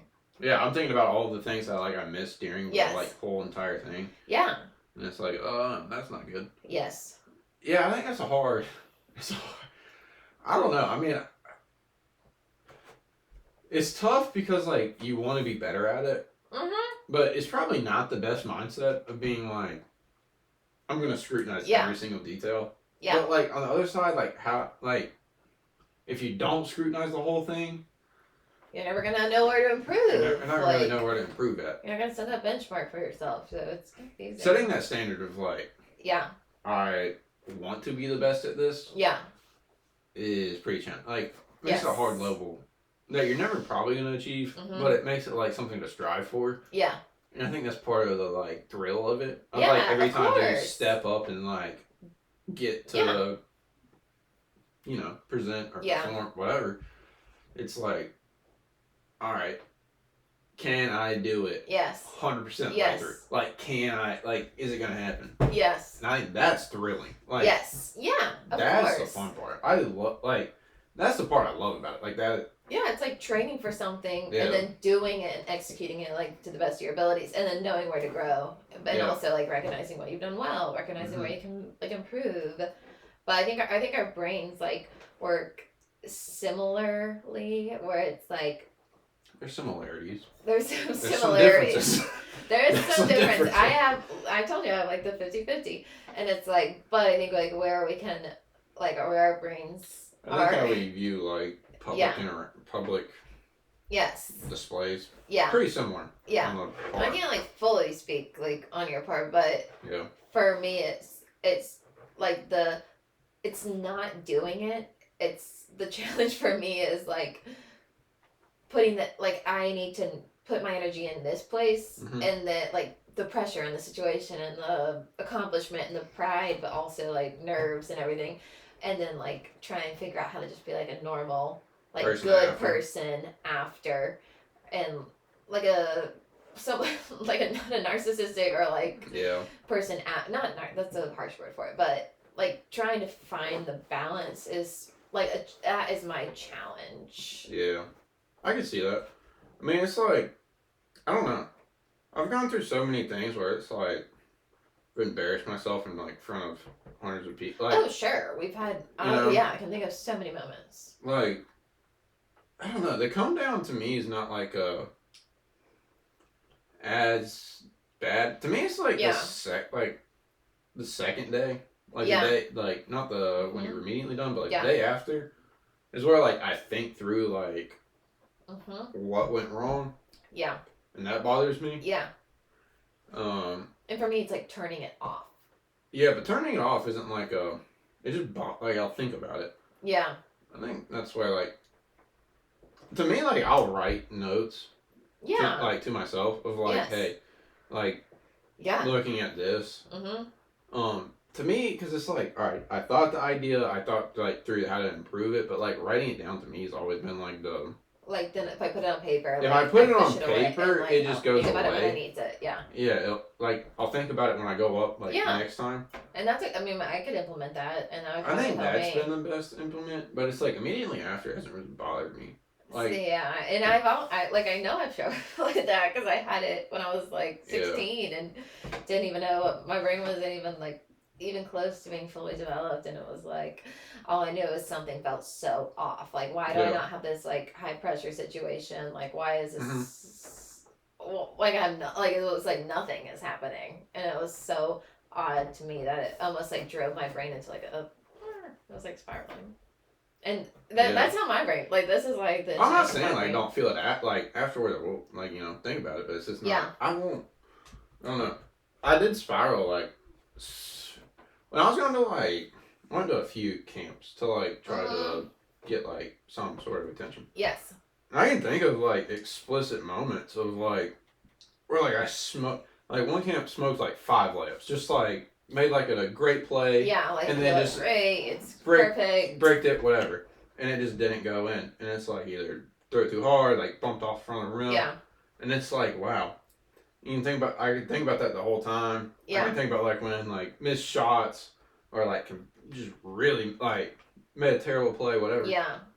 But I think, like, I've had so many rapid turnarounds where it's just like, on to the next one. Yeah. Like, I'm going to think about what I did wrong, but it's not going to, like, stick.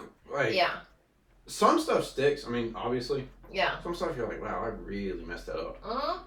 But, like, for the minuscule things, it's just like, I'm going to go home, I'm going to think about it, I might write it down, and be like, improve on this, but, like, I mean, what am I going to do about it at this point? Yeah. You know, it's just not something to be stuck up, like, stuck on. Yeah. Like, it's so, but it's hard to be like, letting it go is tough. Yeah. It's tough. It's hard to figure out, 'cause I didn't figure it out. No. I mean, that's more like 20, like, you know. Yeah. Year or two. Like, it's not. Yeah. At 16, you know, 16, 17, did not have it figured out. Oh, no. It was like, why do I suck? Yeah. Why am I the worst? The worst person ever. You know, it's not like, all right. There's not much of a reasonable point to come across. It's different.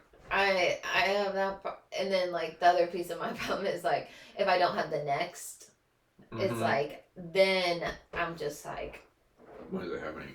Like, what am I doing? What do I do now? What do I do now? Like, I'm going to start perfecting things that don't need to be perfected. Like, this doesn't need to be that, there doesn't need to be that much thought and seriousness into this conversation, but, like, my brain doesn't have anywhere to go. Yeah. And, like, that's probably different, because it's like, again, like, ballet is like, you were done for the season. And it was like, that's it. It was empty, and, like, sometimes, like, that happens in, like, your work life, where it's like, you don't have another thing for another few months. Yeah. And it's like, where do I channel my energy? Like, I don't know. And that's where I get like, You start a podcast. I think I might be cut off from YouTube. I think YouTube would cut me off. It'd be like, insanity. Yeah. We're gonna Delete. We're gonna have to pay YouTube to get. Yes, I'm like, I'm gonna get a fee from YouTube for nonsense. I don't know. It is a tough. It's a tough process when you don't have a next thing. The next is always something to look forward to. Yes. And it drives me insane when there's not the next. And that's life, though. Because it's life when you're like an adult and you don't have those, like, you don't have these seasons anymore where it's like, this is high school basketball season, this is whatever, this is, now it's camps. It's like... You're not in a cycle of just repeating each, like... And it's weird. Yeah, it does make it really weird. I mean, I think that's where you gotta have hobbies, though. Sure. If you don't have hobbies, you'll, like... You don't sing. I mean, it's just like... You gotta have something that's like... Oh, yeah, and full, For this, like, this type of thing, it's like, you have to have something to output your energy into. Yeah. That's, like, healthy and, like...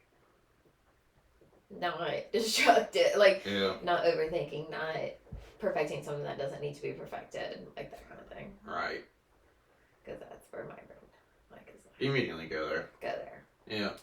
I can't fold that t-shirt right. Yeah, it's like the most idiotic things. It's like, you become extremely, it's like type A. Like, yes, it's like, extremely it's healthy when it's like perfecting like everything about a presentation that's about to go on stage. But then all of a sudden I'm doing it in the kitchen. And I'm like, not needed. Hey, I'm like, you'd be so much more efficient if you would cut this first. And it's like, if you put the knife right here, yes, you can just pick it up and move over here. But there's literally, like, what does it matter? Like, the point of the thing is just cooking dinner together, not making it as efficient as process. You don't have to streamline the process. Yes, like, there is no streamlining in cooking, but for some reason my brain cannot help but be like... If it's not streamlined, if you would why cut are we this even first, doing then you can use the knife for this. And then it's like, you've ruined it. And I'm like, what did I do? I just helped it go faster. And they're like, that's not the point. The point is spending time and cooking together. But, like, my brain just will be like... Whatever. Right into that. Yeah, because it takes that energy and it applies it somewhere else. And you're right. It's like, that's where hobbies come into. Like, go put it into something that has an output. Like, something. Maybe you need, like, an adult coloring book. Oh, God. Those lines would be so great. Be like, nobody touched my coloring book. I would be so inside the lines. Yeah, so it would be like one line at a time. Like, one crayon mark at a time. This cannot touch the line. Yes. And it's like, I guess I need to get into adult coloring books. Because otherwise, I'm like, I need to apply this energy somewhere. Do you ever do painting or anything? Oh, I do paint, yeah. I'll paint, like... Because painting seems like something that'd be, like, creative. And I do well. Like, I like to, like, take images and, like, put them together and, like, draw them and stuff. I'm like... Oh, so you do images, too, though? Yeah, I'll do images. You don't do, like... I don't create... That's not how my brain works. It's like, it needs guidelines. Yeah, I need, like, a specific, like, this is the picture. I'm trying to copy this picture. It's still the same thing. It doesn't change. Like, if you're like, hey, I need my cat painted, I'd be like, perfect. But if you're like, I want an abstract piece of art for my wall, I'd be like... Can't help you. Not your girl. I'm out. Like, the mountain view is going to be exactly the mountain view. I'm like, send me a copy of your cat so I can draw it. Can you CC that over to me? Yes. Dylan. Yeah. Happy Friday. Okay, that's nicer. Maybe you should send a voicemail like Kermit voice. I'll need a painting of mine. I'll need a painting by Monday. Yes. By Monday. I think that's how I listen to every voicemail. Kind of read it and then whatever voice you're thinking of. Like, oh, Kermit's calling me again. It's my boss. Sorry. I'm just kidding. Oh, that's rough. Yes. So what is your most memorable... Oh. I'm flipping it. What's your, like, most memorable experience from childhood? Childhood? Yeah, childhood being, like, at least below 10 years old. That's pretty below your line. I don't really... Alright. Because you really can't remember. I feel like I can't really remember up to 5. So I can't remember any. That's like a 5-year span. I have a very gappy memory in my childhood. I'd say with you, the most memorable is like being injured. I have two that really stick out. I think we're gonna need to cut this out. Get it go. The one is when I had that toy giraffe, like the scooter. Yeah, and you got stitches because I pushed you into a wall on the toy giraffe. You didn't push me into a wall. You pushed my head into the giraffe's like head. Yeah. And you're like, wham! Okay. It's like, remember that one pretty well. In my memory, I was pushing you into a door, and you just happened to be. You were just pushing me along the way, and the giraffe happened to be there. That's your only memorable thing from childhood is like. That's the top memory. Your lip is busted up. You also dropped me down like the top of like the hill one time. Were you on a bike? Yeah. I was on like the trike. Yeah, into Nana's wall. Here you go. And it was like a little mine. torpedo. It was like, well, he's either gonna fly or he's gonna hit that wall. No brakes on that. Put your feet down, bro. It's a drag. Yeah, I didn't get the message on the put your feet down. It was going like too fast to even keep your feet on the pedals. It's like the elliptical when you get it really fast and you ride the one leg. Yeah, I didn't think about that. I couldn't ride the elliptical at that age, so didn't know that one, but found out later. Yeah, that's proven. Yeah, that does work like that. What's some other ones? Below 10 years. I can't think of like what below 10 would be. I can't think of mine. I don't even think of like what I would remember from below 10. Why would you think below 10? What is below 10? Like pre-fifth? Like Pre-fifth grade. Definitely pre-fifth grade. I just think like running around a lot. Not like explicitly doing anything. I see that's the like, same memory I have. It's like we would play like tag or like manhunt or we would play manhunt or I remember the Super Bowl parties and like playing manhunt with like a bunch of like all the kids would be there. Yes, and that play, was so fun. That was fun. Yeah, that was a lot of fun. That was a good time. And even like when we would each have a friend over going into the woods and you guys would build forts and then we'd like play some kind of like tag or play something manhunt version or something like that in the woods. That was a lot of that. Yeah, it was so much outside. Like I outside remember being I do remember being in like Dad's truck bed and going to like a yard sale. That's like one of my explicit memories because I remember I was wearing my favorite rainbow rain boots, and it was like I remember being in like the truck bed going to this like random yard sale because at that point there was like nobody in TR, and it was like going there, and I remember like, but I don't even remember what we got. And like leaving. The details are pretty big. Yeah, it was like all of that stuff. Like a lot of outside time though. Yeah.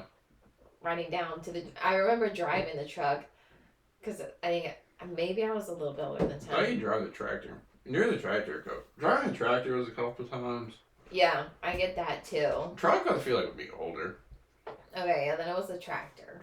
Truck was definitely not. And loading up the tractor with the wrong, I put like gasoline or something in a diesel. Gas into a diesel. Yeah, and then I was like, it just needs a little gas. No problem, I got it. Just loading it up with the first can I found into the. I don't even know how I thought to do that. Right. To be fair, to your credit, at whatever age it was, all the cans had no label on them. There was no label. I finally took a Sharpie and I was like, I'm gonna write on what this is because they all look the freaking same. Yeah, and I don't even know how I found the gas. That was your greatest idea to just be like, just pick one. Just need a little liquid. First one on the left. Yeah. I was like, this one's heavy.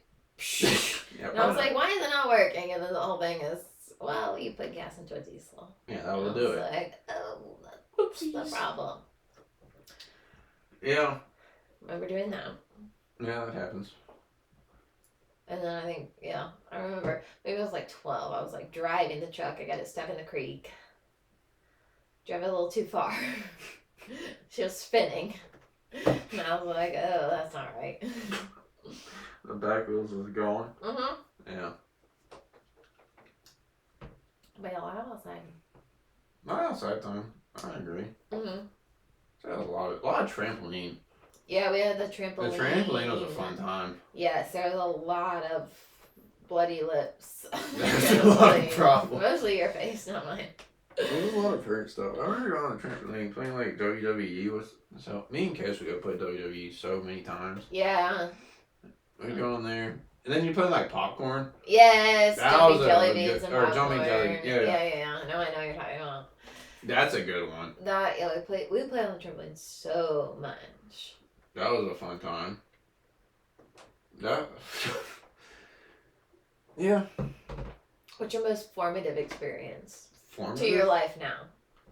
Like if you're, formative? what are you, 24? No. 23? Yeah. Oh yeah, you're 23. What's your most... Sorry.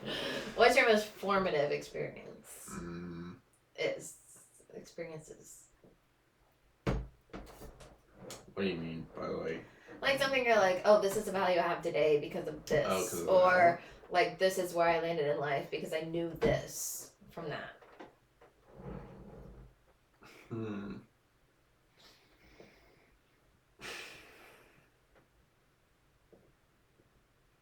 Like, I have an example. Do you want an example? Yeah, I mean, I kind of have an idea. My example is I cannot lie to save my life. Which is good. Like, I'm transparent. Like, you do kind of have to be transparent when you can't lie. Yeah, like, like, I'm very transparent. I will not lie to you. And I remember in middle school, we had gone on, like, a train ride or, like, a Halloween train ride kind of thing. And I got back to home ec. It was in home ec class. And she was like, I hope you feel better. And I walked up to her and I was like, I gotta be honest, I was not sick. I was on a train ride. And my parents just wrote a sick note. And, like, from that moment, I was like, nope. Like, I will be transparent no matter what the cost because, like, I do not like to lie.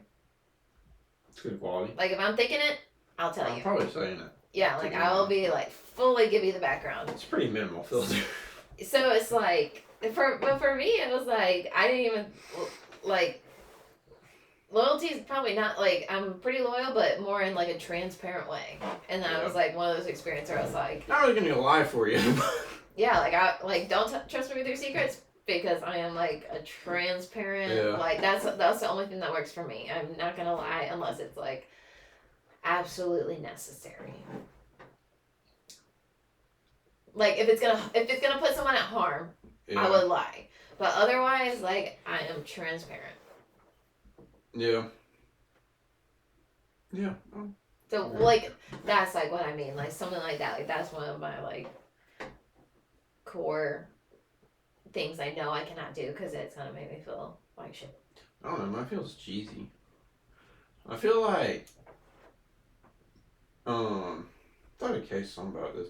Like, getting cut from, like, middle school basketball team, like, twice, really installed, like, work ethic and, like, what it meant to, like, actually put all you try got. something in. Like, I already gave a disclaimer on his. I was never the best, by any means. I'm not going to say that. But, like, for my capability, like, I was God-given, I feel like I reached pretty upper potential of, like, what I could do. Like, this is what I've got, and I'm not about that. Yeah, I don't have above this. I'm not going to go play somewhere. But, like... Yeah. I want to be pretty good. Like, not going to be too bad. Yeah. Like, I think that was definitely, like, what hard work is. Yeah. Of, like, what it means to give something 100% and just see what happens. Yeah. Fair. I mean, granted, it would have been, like, dope to go play in, like, overseas or, like, NBA or, like, college alone. Sure. Whatever. But, like, you know, I got to say, I played on, like, pretty high basketball. Like, got to go play against some people. I got to, you know. Meet some folks you wouldn't have crossed paths with. I would have not otherwise been there. Yeah. You know, I could have just been like, well, that's it. You know? Throw in the towel, like, I ain't good. I ain't good, like, whatever. But to, like, will myself almost to, like, being pretty decent, I would say that took, you know, quite a bit. That was quite a bit. Yeah. Yeah. I'd say it's one. I'm trying to think of my other questions. Yeah, this isn't really an interview for me.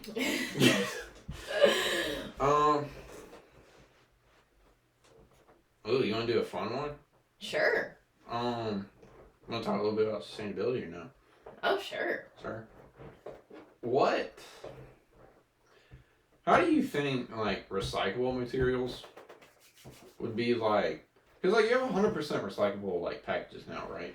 Yeah. Correct. Yeah, we have curbside and then store drop off. That's how much how it do you think? Could that be like every package is 100%, or no? Is that not possible? Yeah. Yeah. No. Or is that already done? It's already done. I mean, every package that like you get is 100% recyclable. Like, let's say for you're the Amazon mailer, if you have one on your door, that paper mailer is 100% curbside recyclable, meaning that you can take it. We don't even say, I mean, first falsify that claim. Curbside recyclable, we just say widely recyclable because you want it certified. When you mean curbside recyclable, what does that actually like? It means it would go into your like a bin. layman's term. Okay. Oh yeah, sure. Let me break that down. So it's like you have the two methods that we probably have commonly, at least in the state of South Carolina, it'd be like your curbside situation. So that would be like if you paid for a service to take your materials that are recyclable, that would be like where I live, we don't take glass. So it would really primarily be your rigid plastic, so like a Coke bottle. You would have then your paper materials, so like your cardboard boxes, those mailers, those paper mailers. Sure. What am I missing? Aluminum cans, like your Coke can. Yeah. And then you have store drop off, so that's going to be your flexible materials. So that would be anything that's labeled as, I mean, the easiest thing to think of is your plastic bags from Walmart or Target. Okay. That's your store drop off materials because those are going to require a different process than your curbside. How much of an impact does that actually have, though? Because like how much is actually getting recycled into new materials? Yeah. I can't imagine it's like that hot because like there's no recycling bins like offered. Like what do you mean? Well, because like unless you have a recycling bin that like you take to the recycling center or like whatever it is. Like you go to one of those drop offs in whatever it is, like whatever those big like not dumpsters but like places are. I mean that's a whole disclaimer of itself because like right, yeah, if it's 100%. contaminated, if you put a pizza box in there full of cheese and I mean. So how much is that though? If I go drop off like all the cardboard and then someone throws a pizza box on top of there, what do they do with like that? Are they just like, all right, don't? I mean, then. Or do they kind of sort through? From that situation, like from what I've spoken to, it goes then to like a MRF, so your Material Recovery Center, and then they're going to. They actually have a pretty as of now manual process for a lot of those materials. So a hand picker is going to pull out what's bad, like contaminated. Or maybe not in that material line. But even before it gets to the hand picker, it's going to go through like some infrared sorting. So it's going to sort out, especially for those like mixed bins that you can put everything into, plastics, paper, etc. Like that's going to get sorted out. And then a hand picker is going to pull out what's not compliant with the recycling system. And then from there, it's all about your end markets. It's like what's actually, I mean, they got to make money. So you're selling it to someone. You're selling it to someone. So for paper, we have a great end market. People want to buy paper. It's easily recyclable. I mean, we're not demanding a lot of... what do they do with the paper ones? Probably not the best person to speak on this. Is that kind of outside your scope? It's full disclaimer, it's a bit outside my scope. Like, I'm just pulling in on conversations I've had from people that work at the MRF or from people on my team or, like, end markets. And it's like, from that situation, paper has an end market. People want to buy recycled content material because we don't demand that much packaging physical properties from those paper materials. We're not demanding cushioning. We're not demanding, like... Yeah. I mean, it's a mailer. It's literally taking a cased good and putting it in something so it can get to or a soft good, like a pack of, I don't know, underwear or something. Like it's a soft good, or t-shirts. It's like, we're not demanding the physical properties. Where it gets complex is like plastics. Because we need those not only, think about... You can have work through like... Even like the Coke bottle, like there's carbonation in there. There's acidity. You can't have those physical like properties. actually messed up. So it's like those get a little bit more systematic. I mean, that's why large companies like that have gone from green bottles to the clear bottles is for the recycling process because it's not going to contaminate your new resin pellets. It's not going to give colorants in there. So it's like those. That's why water bottles were the most readily recyclable material, like those clear bottles. That's why like Sprite went from like the green bottles to like the clear bottle. Yeah. Yeah. Yeah. That's interesting. Like that was an effort to go to a more recyclable, easily recyclable material. we don't work in a lot of rigids, so I can't speak to that. We more work in flexibles of like air pillows, like those pillows that have like inflation in them. Mm-hmm. So like those would be a store drop off because they're flexible materials. Yeah. And I mean, obviously on the protective side, there's not a lot of worry about contamination. Now, if you think of like your stand up, like a pouch of granola or a pouch of beef jerky, you have a bunch of grease in there. So that like I can't really speak to. I don't know how they navigate. Well, you probably need to like, I don't know. I mean, like regulating temperature, what I guess would be like your main. Yeah, I mean, like the point you make of like contamination or like what is happening to my material once it gets into the recycling system, a lot of it is dependent on end markets. Like if you want it to go somewhere, it has to have a strong end market so the MRF can bale it up and sell it to somebody or reprocess it into something. So like that's the largest demanding factor there. So like it's a lot of innovation on the paper side. So paper is like the easiest, most like simple. Yeah, like, you're not demanding a lot of. But recycling like plastic and like aluminum is more kind of a complex. Now aluminum is the difference between paper and aluminum is aluminum will actually retain all of its properties like throughout the cycle. So as it gets reprocessed, as it gets melted down, and then formed into their packaging, it's still keeping its same physical properties. So you're not losing anything there. Paper has a limitation on how much it can recycle into those properties. It's just that but in the same form, it's like that's why 100% recycled boxes can kind of they'll compress a little bit more, or like you'll see some things that have like changed in their physical properties. But I mean, if it's a box protecting again like a soft good, or like you as the consumer aren't really concerned about receiving that on your doorstep and being like, oh, my box was compressed, but my product is fine. Now, if you had like a blender in there or something, you're going to be a little bit more concerned.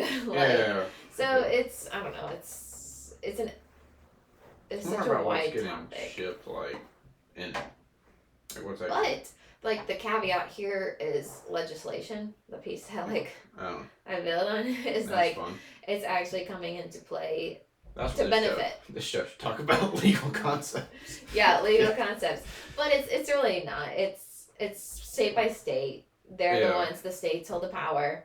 And then their goal is, though, to reduce those hard to recycle formats and to increase money to fund infrastructure to recycle those hard to recycle formats. Yeah. So it's like, that's where it's like, we finally have some kind of regularity into the Is that more of what you're focused on though?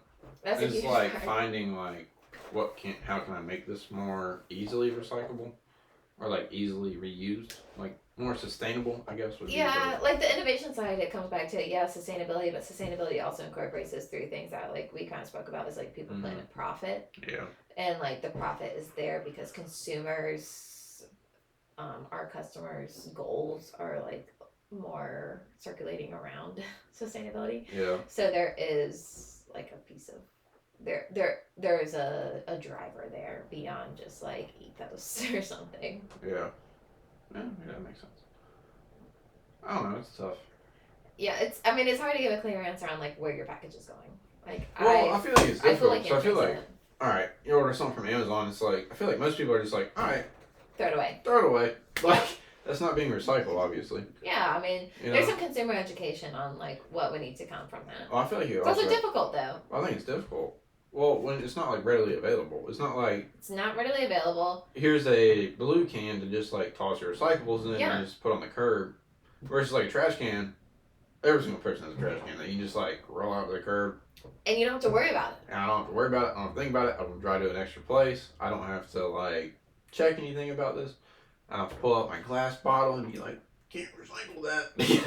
There is like a huge piece on it of just like the easiness of it is not. I mean, convenience, and that's why curbside is like, for paper, it's a lot of curbside materials, and that's what really resonates with the consumers because they can understand like that just goes in their bin.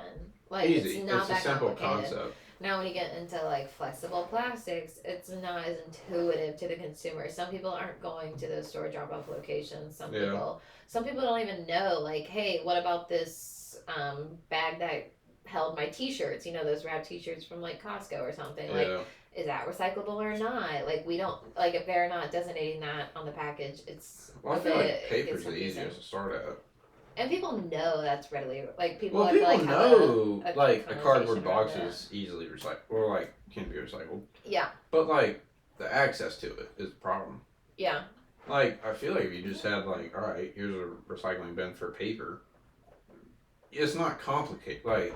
And I think that's the point of the legislation coming in. Is it's like trying to fund not only consumer education, is a major problem, and also like giving them like, hey, this hard to recycle format is going to be like, it's kind of the state is designating money to like, or the I don't know who's designating. I think it's the state or the organization, but they're designating the cash of like where this should go.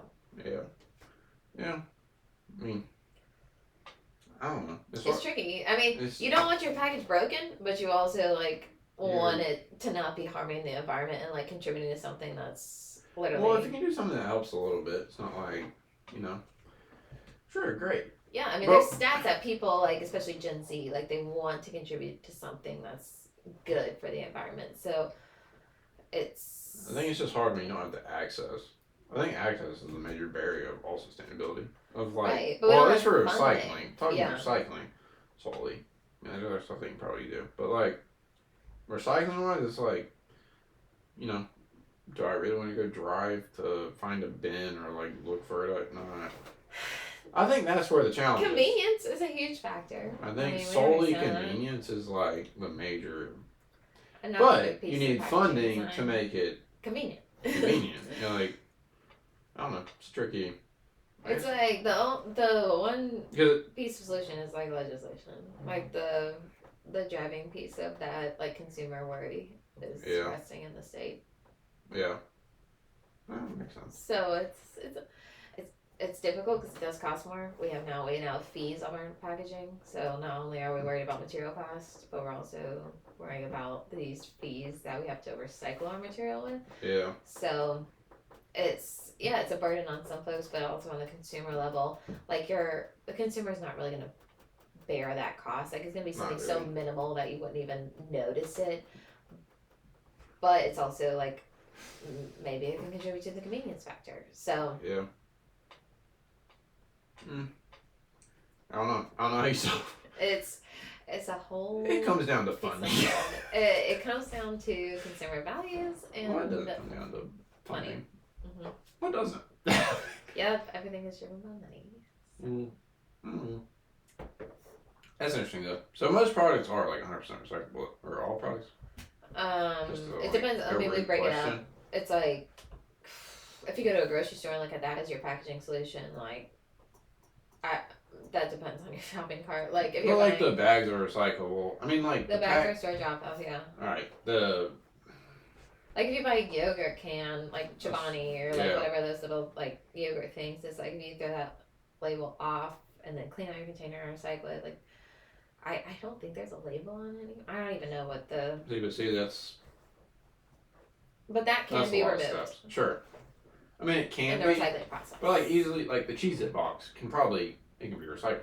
Mm-hmm. Like the cardboard, like. Yeah. Most things can be somewhat recyclable. It's just the ease of access and. Yeah, it's also like designating. Like like the consumer needs to see something on the package that notes it as recyclable. I mean, I guess so. Because it's kind of confusing to be like, what's the difference between this Cheez-It box and my pizza box full of cheese? Like, it's like they need some kind of designation of like, what do I do with this? I guess, but don't most pizza boxes say they're recyclable? They do, yeah. That's been a whole conversation of like, because they're always that's contaminated. Big package. Like is that was always like one good, because that's the only. It's like, big pizza box. It's one of the few, or has been one of the few like paper products that actually contains the product. Yeah. The pizza, rather than like a there's box. Not like a sealant like contains, around it. Yeah, like there's no inner packaging. Like your pizza doesn't come wrapped up in a little like film. You're not pulling the film off to pull the pizza out. It's not like your frozen pizza or something. It's like that's where that's where like the conversation I think originated, because it's like, oh, it's actually holding my pizza, like my cooked pizza. So that's, and I'm pretty sure they're available now, but I can't even like fully speak to that because I'm like outside the scope. Interesting. And then you get into compostables, of course, too. Alternative. Oh, fun! I like some compost. Limited infrastructure. Yeah, there's a lot of obstacles. So it just gets confusing. I feel like most sustainability though is the ease. When it's not ease of access, it's just not. On the consumer level, yeah. Well, that's the most. I mean, what? That's your end. That's what? Who's your end user? 98% of people are. Yeah, I mean, unless you're shipping B2B like the whole market's the consumer, pretty much. Yeah, I mean, like for primary packaging, your end market is no, I mean, most people are packaging to send it to the consumer. That's usually where it's going. Where it's going, so like. So consumer education and consumer infrastructure and convenience is a good large piece. I'll say convenience. I wouldn't say education. I'll say if you have the convenience, I think most people would be like. Yeah, but on our side, or like on the other side, it's like also education, because it's like, don't throw this in there, don't throw this in there. Like, I feel like somewhat, but if you have sorters, I mean, like,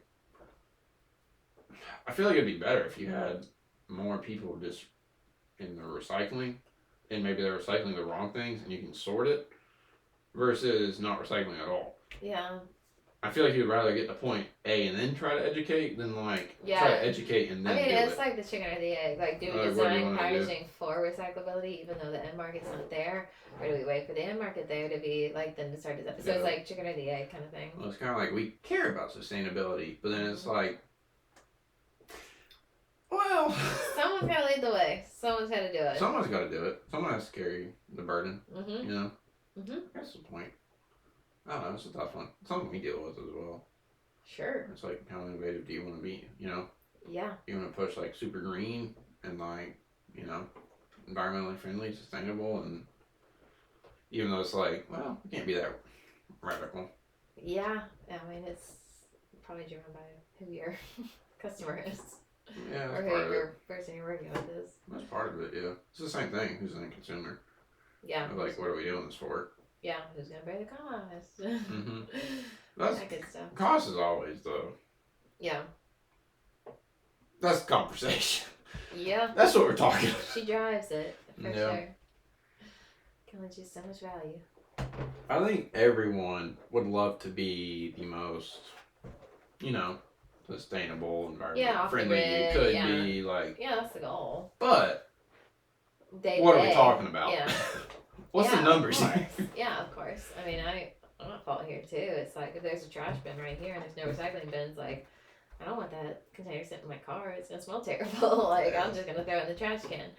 Versus. It's a tough conversation. Yeah, but I mean that's the goal. Hopefully, like, as you keep slowly moving forward, it goes more. Doesn't hurt anything. Yeah. Say. Nope, and I think infrastructure can expand to like local recycling bins or something like that. I think that would help. Yeah. Yeah. Who knows? Who knows? All right, hard conversation of the day is done. Phew, that was rough. Why did we start off with that? All right. Wrap? You want to wrap it? Yeah, let's wrap it. Do we cheers or something? I'll give a cheers. Give a good video editing point. Cheers to rapping. Yeah, cheers to rapping. Thank you again. Yeah, thanks. You gonna plug Samson real quick before we cut it off? T-shirt. The Samson T-shirt. Yes, I wore this specifically so I could rep the cat. Rep the cat. See the grainy video? Yeah, they get the picture though. There we go.